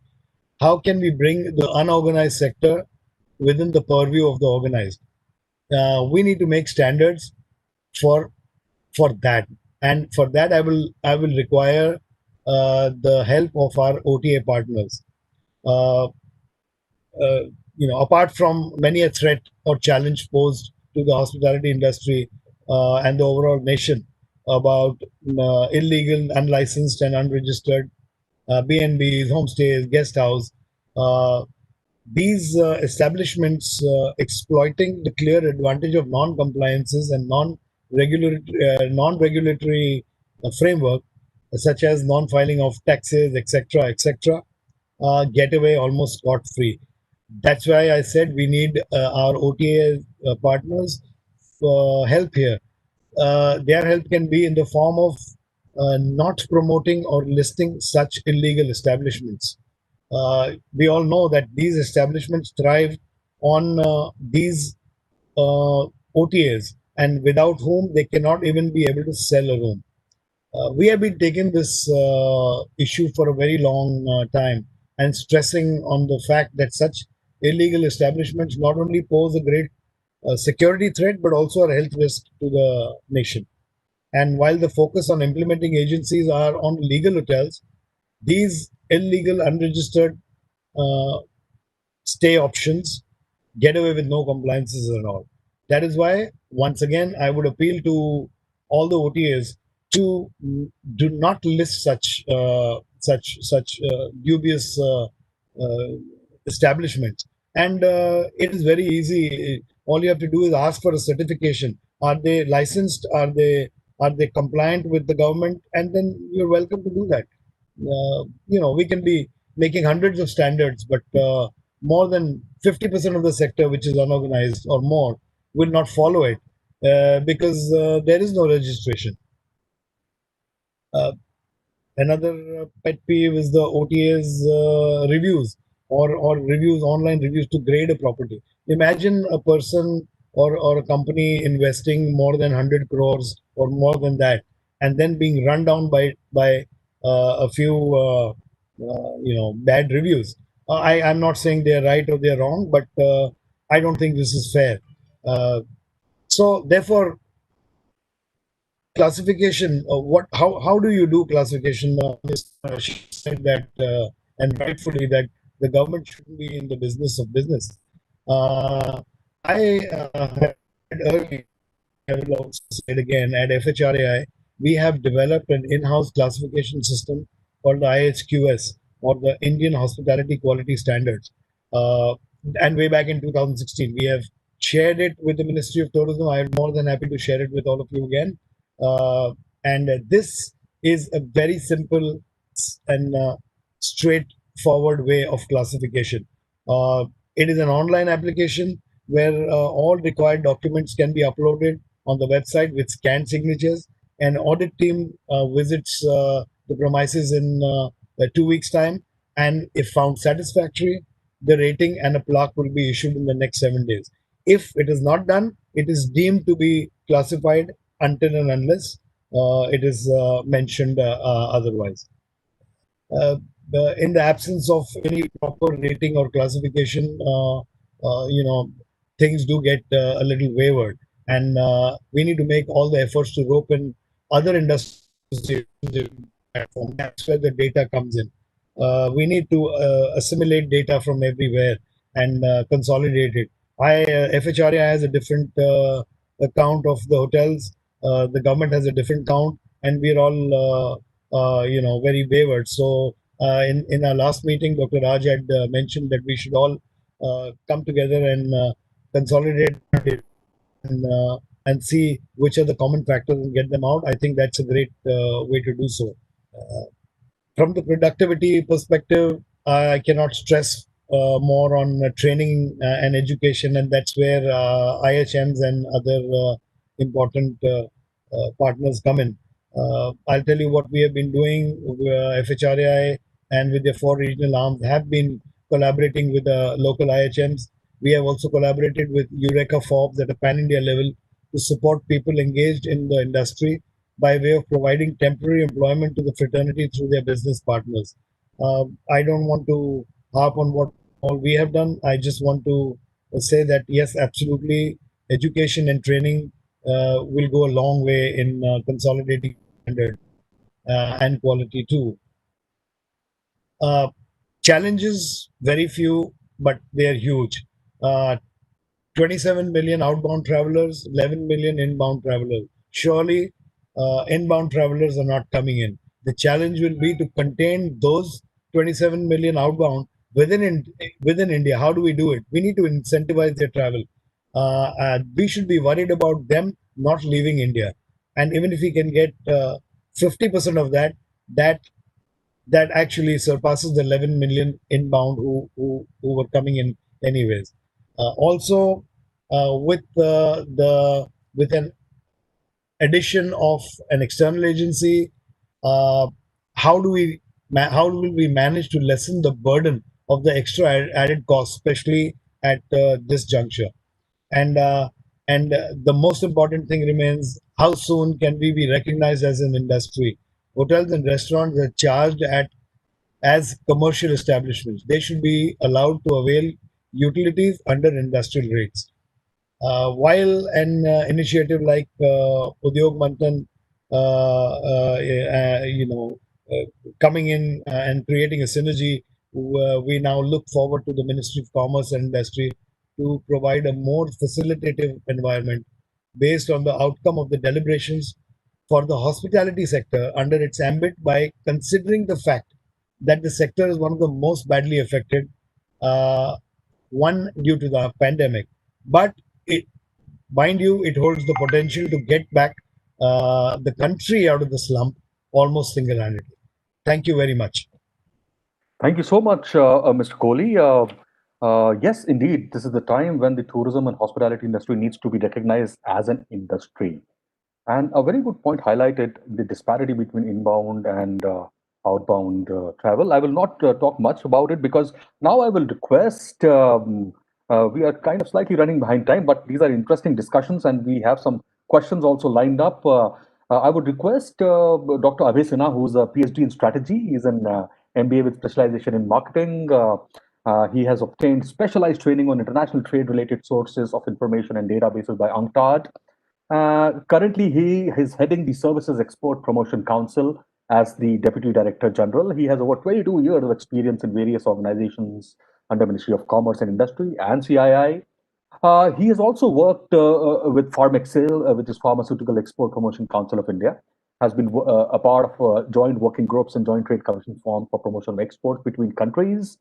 And here I would request Dr. Sinha to come with a twofold purpose. A, so that all the viewers here who are watching either on YouTube or being person present here, just a reminder of what all the speakers have said. And also, Dr. Sinha, I would request you to bring in the perspective of export of services, a point which Mr. Kukreda had also raised, where we are going vocal for local. So, Dr. Sinha, over to you. Dr. Sinha, you are muted.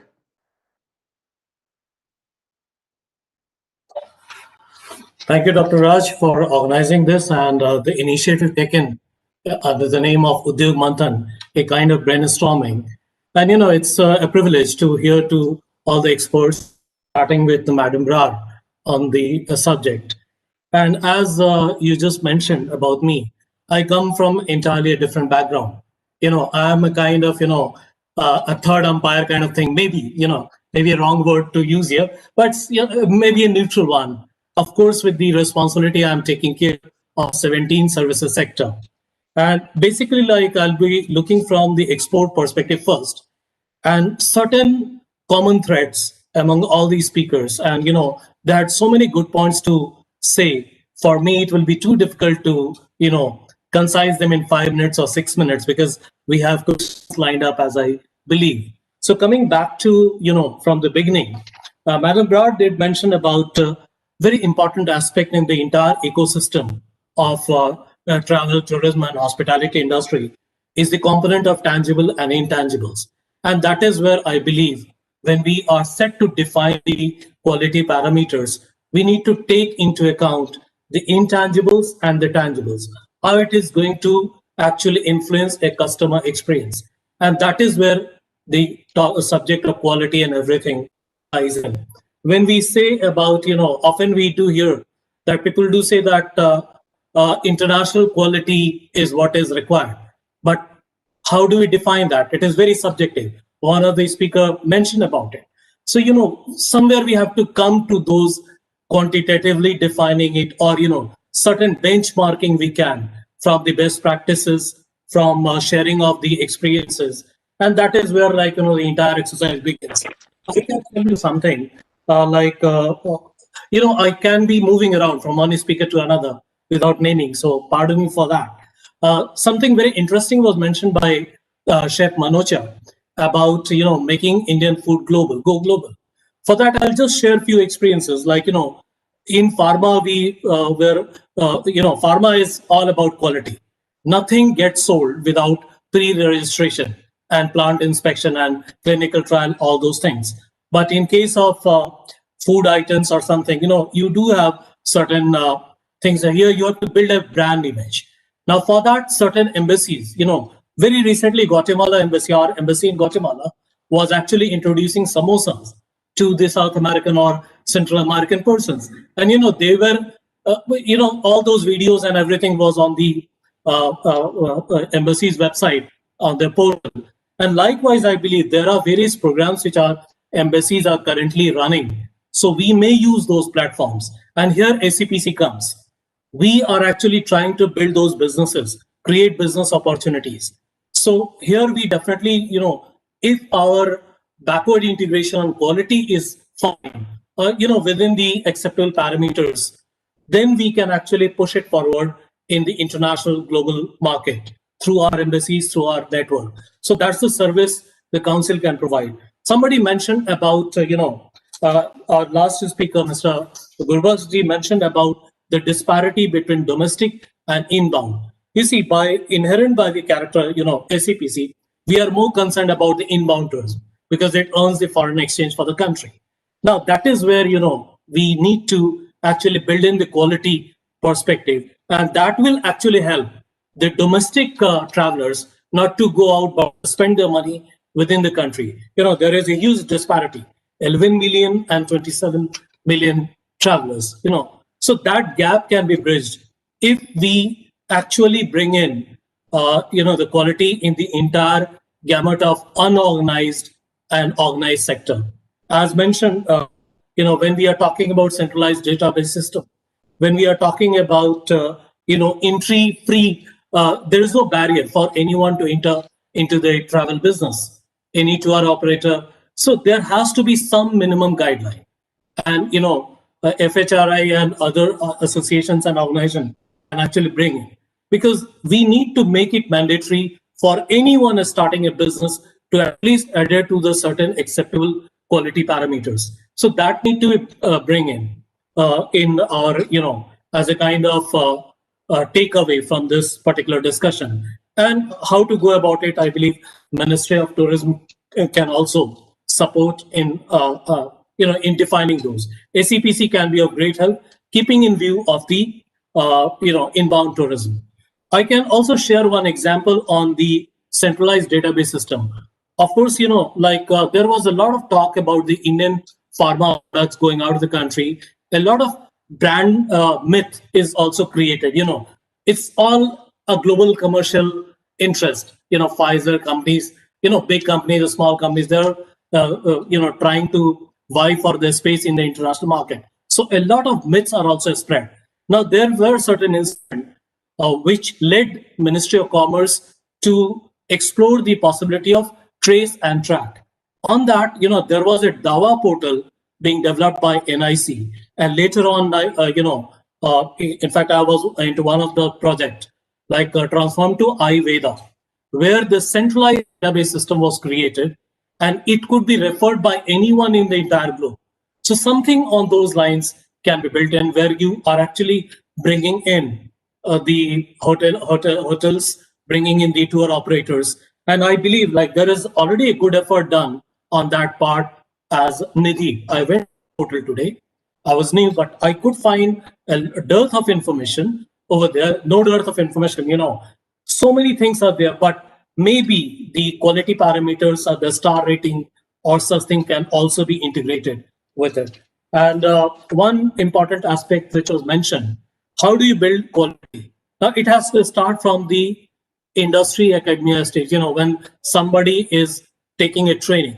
So there itself, it has to build. So their industry has to play a greater role in going closer to the academia. And that industry institute partnership should be built. And that should be a part of Ministry of Tourism. That also is a part of the, in services. When we look from the export perspective, that factor needs to be built in when we talk about capacity building, when we talk about, bringing in the international experience of the quality and all those parameters. I'll be short because there could be many questions which I'll prefer to answer. Thank you again. Thanks all the speakers for such an insightful deliberation and a lot to take away. Pardon me if I would have missed something, but it was, it's a privilege for me to at least provide some brief to the audience as mentioned by Dr. Raj from the two perspective. Thank you so much. Thank you so much, Dr. Sinha. Thank you for your kind words.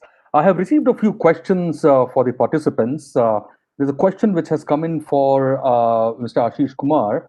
Ashish ji, what do you see the role of government moving forward for travel and tourism going ahead? Dr. Raj, I mentioned the word. You see, what do venture capitalists do?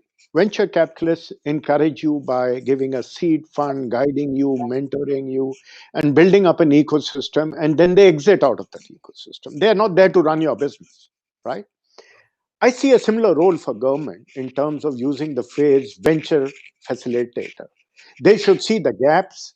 They should be able to put two players together, and they should put their own wherewith and strength behind this venture, and in 3 years' time or 2 years' time, exit out of it and leave it to the private sector to be able to run it. I'm not suggesting the government should own a stake, but certainly hold intellectual space to be able to drive it.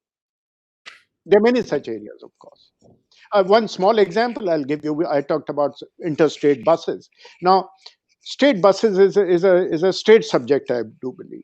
So if I want to see Haryana to transport and Rajasthan transport and Tamil Nadu transport bus line in one common platform, just like Red Bus, do you think it can happen? No, because each state will probably automate on their own. And today in this contactless world, online world, whatever world, I think that's passé. So, I mean, that's all I have to say. Okay, thank you so much, Ashish ji. Your recommendations will go right into the compendium. I have a question for Chef Manosha from the Department of Commerce. Sangeeta ma'am, if you may go ahead and ask a question.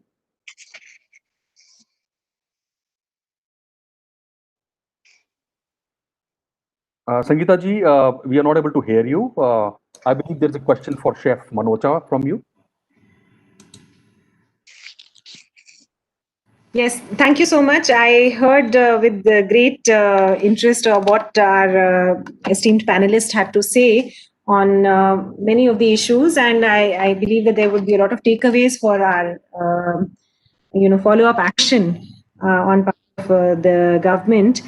For Chef Manocha, I had one of the things that he had mentioned was about standardizing the place, the restaurant, wherever the eatery is for small and medium enterprise, the small restaurant owners or whatever.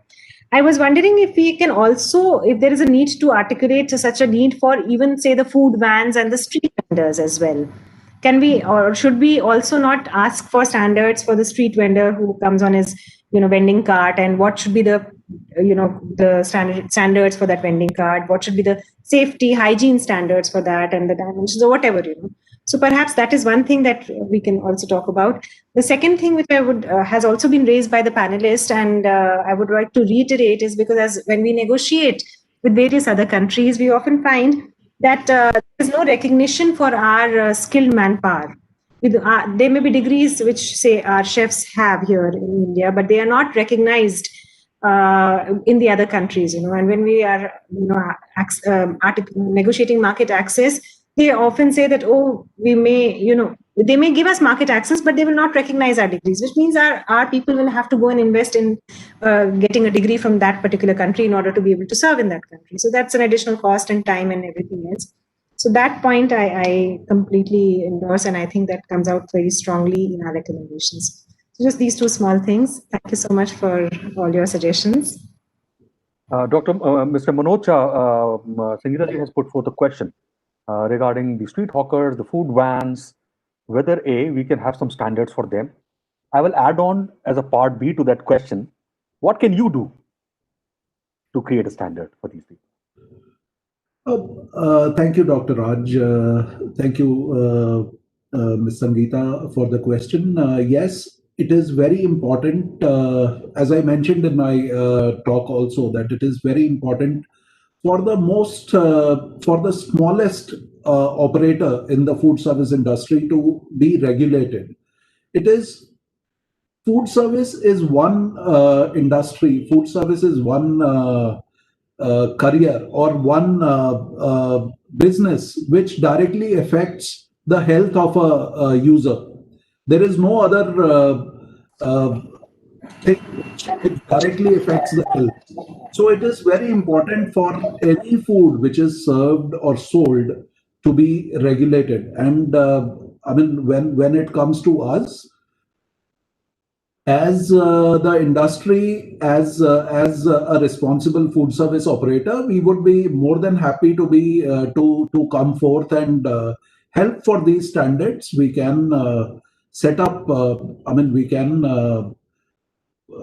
set up the standards which can be vetted by the government agencies, and then we can utilize these standards for self-certification by the business holders. So anytime, I mean, this will be an honor for us as industry to be regulating these things. Thank you. Thank you so much, Chef Murad. We'll hold you by your words. We will come to you to create these standards for the benefit of the industry. Obviously, it will go through a proper vetting process and everything. In case any audience has any question, they can either raise their hand or unmute themselves and ask. By the time you decide to ask your next question, I have a question which perhaps could be answered both by Mr. Kukreja and Dr. Sinha collectively. Mr. Kukreja raised the point of giving more visibility to domestic brands, wherein it could be domestic hotels or it could be any other domestic travel related brand, which could perhaps be given more visibility by the government, which would A, be vocal for local, and B, they could perhaps grow over a period of time and start exporting them as a service, either as a travel agency set up in a different country, or right now we can count on our fingertips how many hotel brands are there abroad. So we need to increase that number. So I would first request Dr. Sinha to address this, that who will assure a good visibility for domestic brands? Yeah. Thank you, Dr. Raj, for the question. In fact, this is what SCPC is all about. And in Services Export Promotion Council, we do undertake B2B meetings with close coordination with the embassy. There are some brand promotion programs under MAI initiative of the Department of Commerce. So we are using all the platform. Networking with the local associations over there is also created so that we find business opportunities, find a business partner. So all these exercises actually happen through very close coordination, and SCPC can be a right platform to get that exposure in the international business, in the international market. There is there are mega events also, like one is Global Exhibition Services.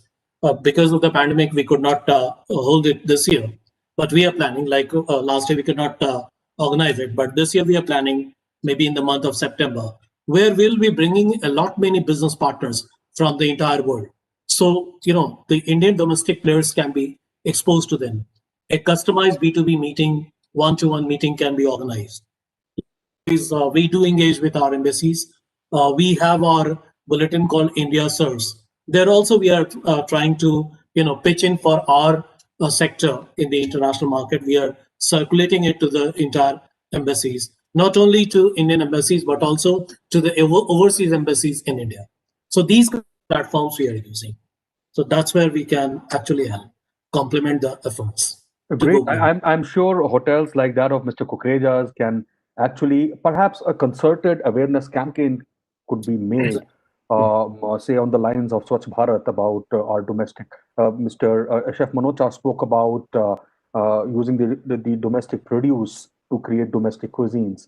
And right now we are, as someone had mentioned about aping the West, we are in that process forgetting about what rich culture and rich food this country brings.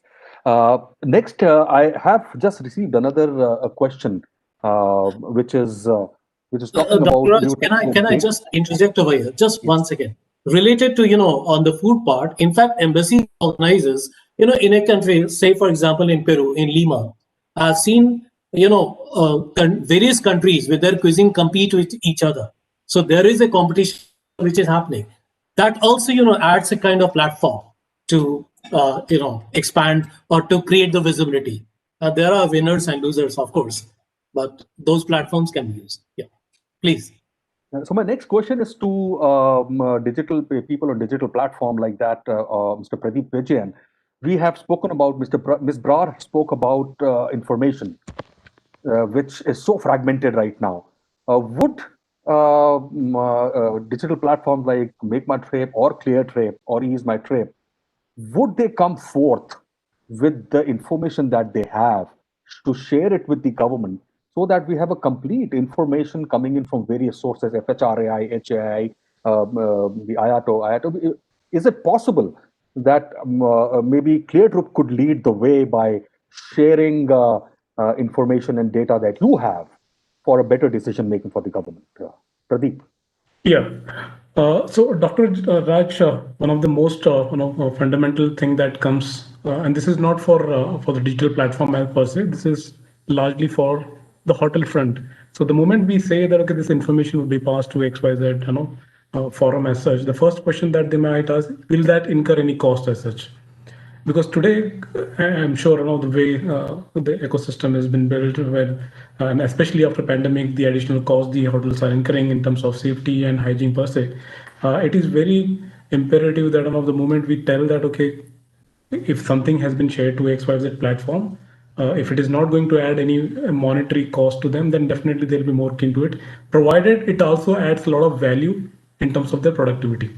Because today, when we talk about Sati being tagged to multiple hotels, we see that value add coming to the last mile, that is for the users, and that's exactly what I've been telling in our last discussion, that a lot of travelers today would like to or would prefer to to go to such properties which clearly says or clearly it's been defined clearly that this property is good for XYZ parameter.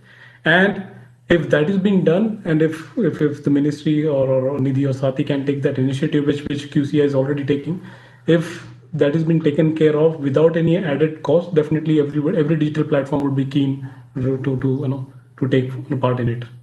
That's good to know, Mr. Vijayan. Thank you so much. If there are any questions from any audience, they can ask right now, and before we close this session.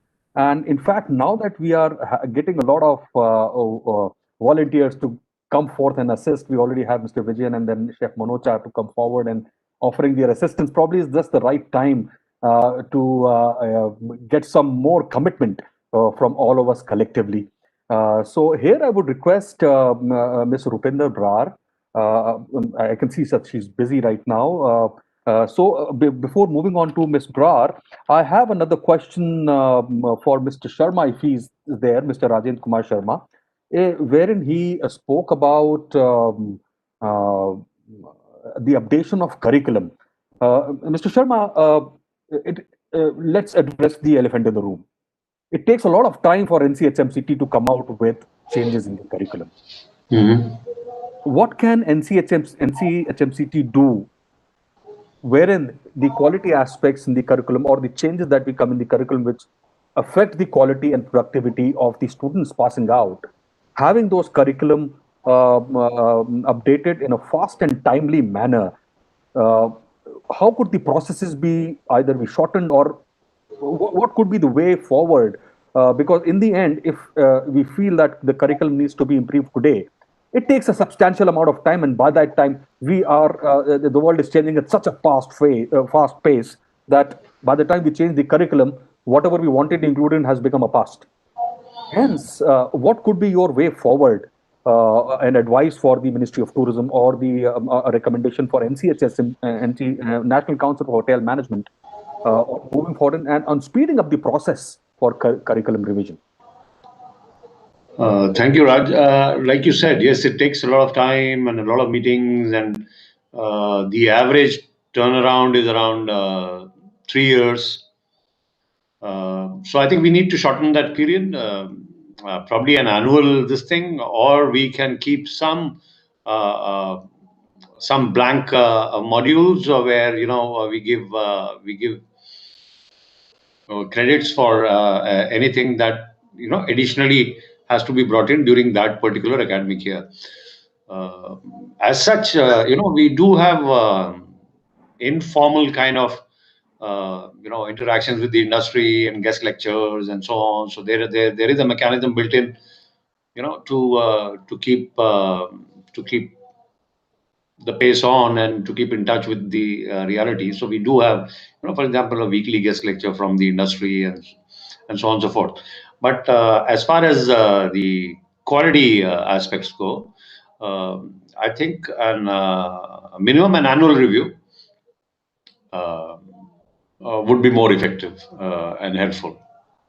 You also mentioned, Mr. Sharma, about a quality audit of the institutions, not only IHMs, maybe any other institutions. Do you think an organization like QCI, through its board, which is the National Accreditation Board for Education and Training, Do you think QCIs through NABET can play a role in such quality audits? Perhaps an ecosystem could be developed where a voluntary quality audit mechanism could be developed for such institutions.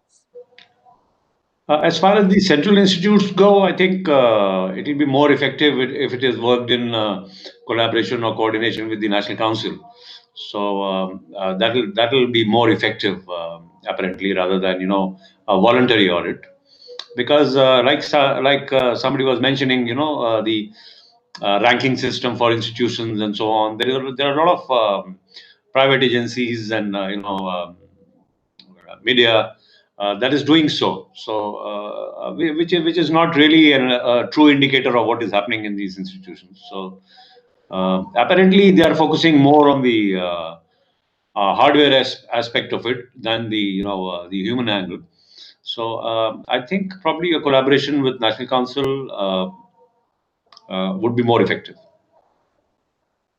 So that's a good insight. Maybe QCI can actually work with National Council to develop a mechanism of annual or a biannual audit, a quality audit of either the education delivery, and which is focusing less on the physical infrastructure and more on the quality and productivity aspects. That's a good point. If Ms. Rupinder Brar is there, Madam, are you there? Okay, great. So, Yes. ma'am, we have getting a lot of commitment from the industry and from the associations, from individuals. Probably this is the right time. Perhaps we can ask anything and we will get a yes. So, do you have any last comments on what has transpired in the past 2 hours or so? Raja, I'm going to say that the feeling is mutual. The industry would also get a big eye on anything that is being raised. I think fantastic ideas that have come up, and I would also be happy to say that most of them are already in line with the way that we are thinking and hoping, and every session adds up to learnings for us, because you are the ones who actually run the businesses, and we are here only to create the right enabling environment. So any amount of input is therefore always welcome. I've noted down a few things. Of course, we'll also have the minutes out of the whole Manthan, and the need for more audits that Professor Sharma said, updating curriculum. I think all that is so essential. The need to focus on domestic. Gogi has mentioned about that we need to leverage on all the tourists that are going out. Not to say that people are going to stop traveling. We all need to see the world. It's a beautiful place. However, but catching on the opportunity of a lot of Indians who may continue to go outside but can do so much else in the country also. I think it's important for us to do that, because if we see within India also the myriad choices that a person has, it's if you go from state X to state Y, the entire place entirely changes. I just went to Guwahati last week, and it was an altogether different experience going to that part of the country where I had never been earlier. So I think we really need to start with keen strategic focus. It's a sector which has been more or less assumed that apne aap organic growth ho jayegi, but that obviously is not a very smart way of dealing with it.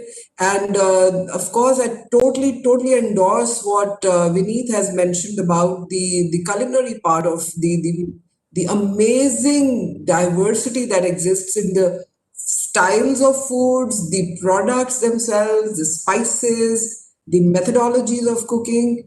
It's again a wealth waiting to happen. And I think, again, that's a place where we need to be doing a lot more work in creating maybe more audiovisual content, standardizing a few things, hygiene, of course, remaining as the underlying factor for every sector. Ashish has pointed out about the role for technology.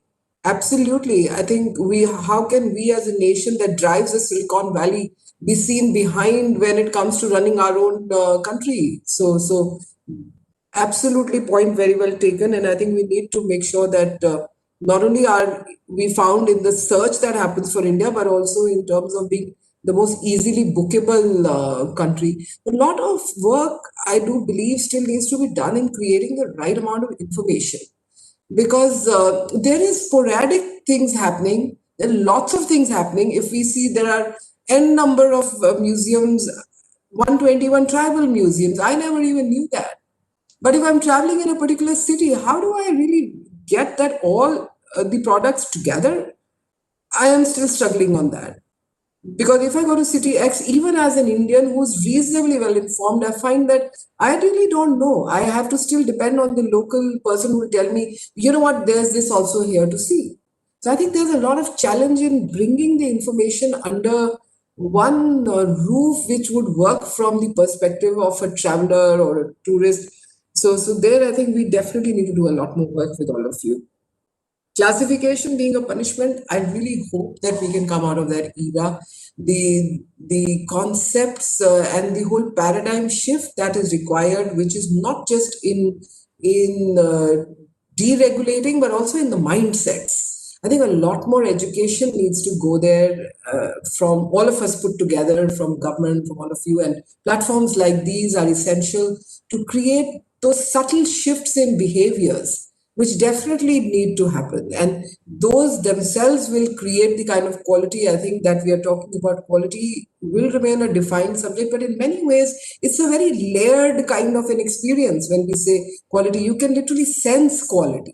And I think that's where we should be moving to as a country. So lots of learnings. Yes, I like to think about the venture capitalist concept, and so that it should create the right kind of partnership ecosystem.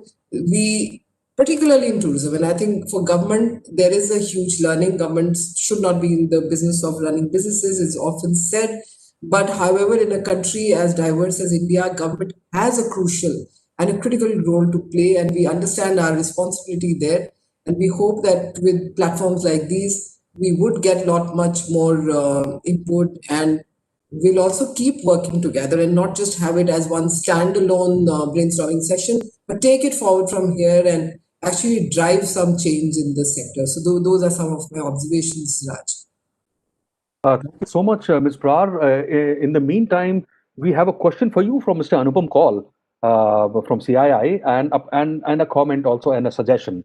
So he's saying if Mr. Kaul is there, maybe I can get him online. Mr. Kaul, if you're there. Sorry, I came in too late. I'm really sorry about this. I mean, of course, I heard the entire session today.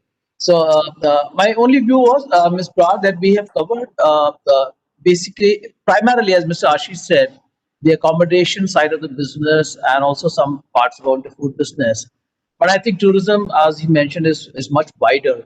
So probably there could be one more session on this subject where we can touch on the other aspects of tourism that will include adventure tourism, where we need to have standards of service and safety, homestays, which is coming up as a big sector for India, and I think the government is encouraging that standards of service and ratings, and then destinations as holistic hubs, promoting both quality and productivity, standards of tourism information services, and then standards relating to all those tourists coming in for health, regeneration, yoga, meditation, and so on. The standards for tour guides. So there are many other aspects, probably, and all of them need standards and in a much more holistic manner. So I think probably we can, if you think it's appropriate, one more session where we can look at these other aspects for the entire tourism ecosystem. Thank you. Absolutely, Mr. Kaul's suggestion, very well taken. Not only is it important to do, I think it is imperative to do more sessions, because as Raj already pointed out, and we were discussing before the session started, that when you talk of tourism and hospitality, the number of subjects, and not just the insignificant ones, but the significant ones themselves, are so many. And doing a justice to subject like this in one session is an impossibility. That's one. And I would also like to share with all of you, and particularly when we talk about the leveraging the digital platforms and taking the whole strength forward, Raj and we've been in discussion that how to create similar kind of platforms the way we are doing for Nidhi and Sathi, how to make more organized databases which truly create value for the industry. So I am looking forward to setting up a session with the different stakeholders to actually create value and take inputs from you, so that we don't end up creating something which just gets created for the sake of creation. Because I was in fact amazed with the list that Raj sent out to me today, saying that we have so many already. So I said, no, I was actually honestly quite appalled with what I saw. And if after all that, if we are still saying that we remain relatively unorganized, well, we really have a serious manthan to do on that. So I truly look forward to a more rewarding session on the other verticals that are of concern to tourism and hospitality. Thank you. Thank you very much. Thank you so, Mr. Kaul. Thank you so much. In fact, when we started this manthan at about 4 o'clock, that was the first point, that 2 hours is not enough. It's just not enough to cover the various sectors and subsectors and sub-subsectors which are there. Even yoga is becoming a much talked about point nationally as well as internationally. Medical value travel. There are a lot of aspects which are related to tourism, and though medical value travel there is another session, but with the consent of Rupinder ma'am and Sangeeta from DOC and other officials, if we can squeeze in another session somewhere in between, give enough time for those speakers to prepare and come out and cover those aspects which perhaps, in fact, I would go a step ahead and say that what Mr. Kaul suggested is perhaps just the tip of the iceberg. It is such a vast, and one of the participants also commented that this is such a vast sector, we cannot do a manthan on it in just a couple of hours. So it's a good suggestion. We can perhaps think of having another session on tourism with a special focus purely on a few points which Mr. Kaul suggested, and adding on a few more subsectors into it. And still, I'm very confident still we will not be able to complete the entire gamut of the tourism products and services that we have in our country. So with this, ladies and gentlemen, thank you so much for your time, Ms. Brar, and all the participants, all the panelists that are here. Thank you for your contribution. I will be collating all your recommendations, all the commitments specifically that you have given, and sending you in a couple of days a brief record of the comments made by you. I would request you to refine them. Also, we will send you a template on how you feel this could be done, and which agency or which government department or ministry could take it forward, and a brief note on way forward. If it could come from you, it would be great. You can build on these short note that we have. We will create and we will send it across to email. So thank you so much, participants. Thank you so much. I will go by name, everyone. Thank you so much, Mr. Sharma, Mr. Kukreja, Chef Manocha, Mr. Vijayan, Mr. Kohli, Mr. Ashish Kumar, and Dr. Sinha. And in the end, thank you, Ms. Bra. Thank you so much, and thank you all the participants. Thank you so much. With this, we close this particular session. Thank you very much. Thank you. Have a good day. Thank you. Thank you. Thank you very much. Thank you.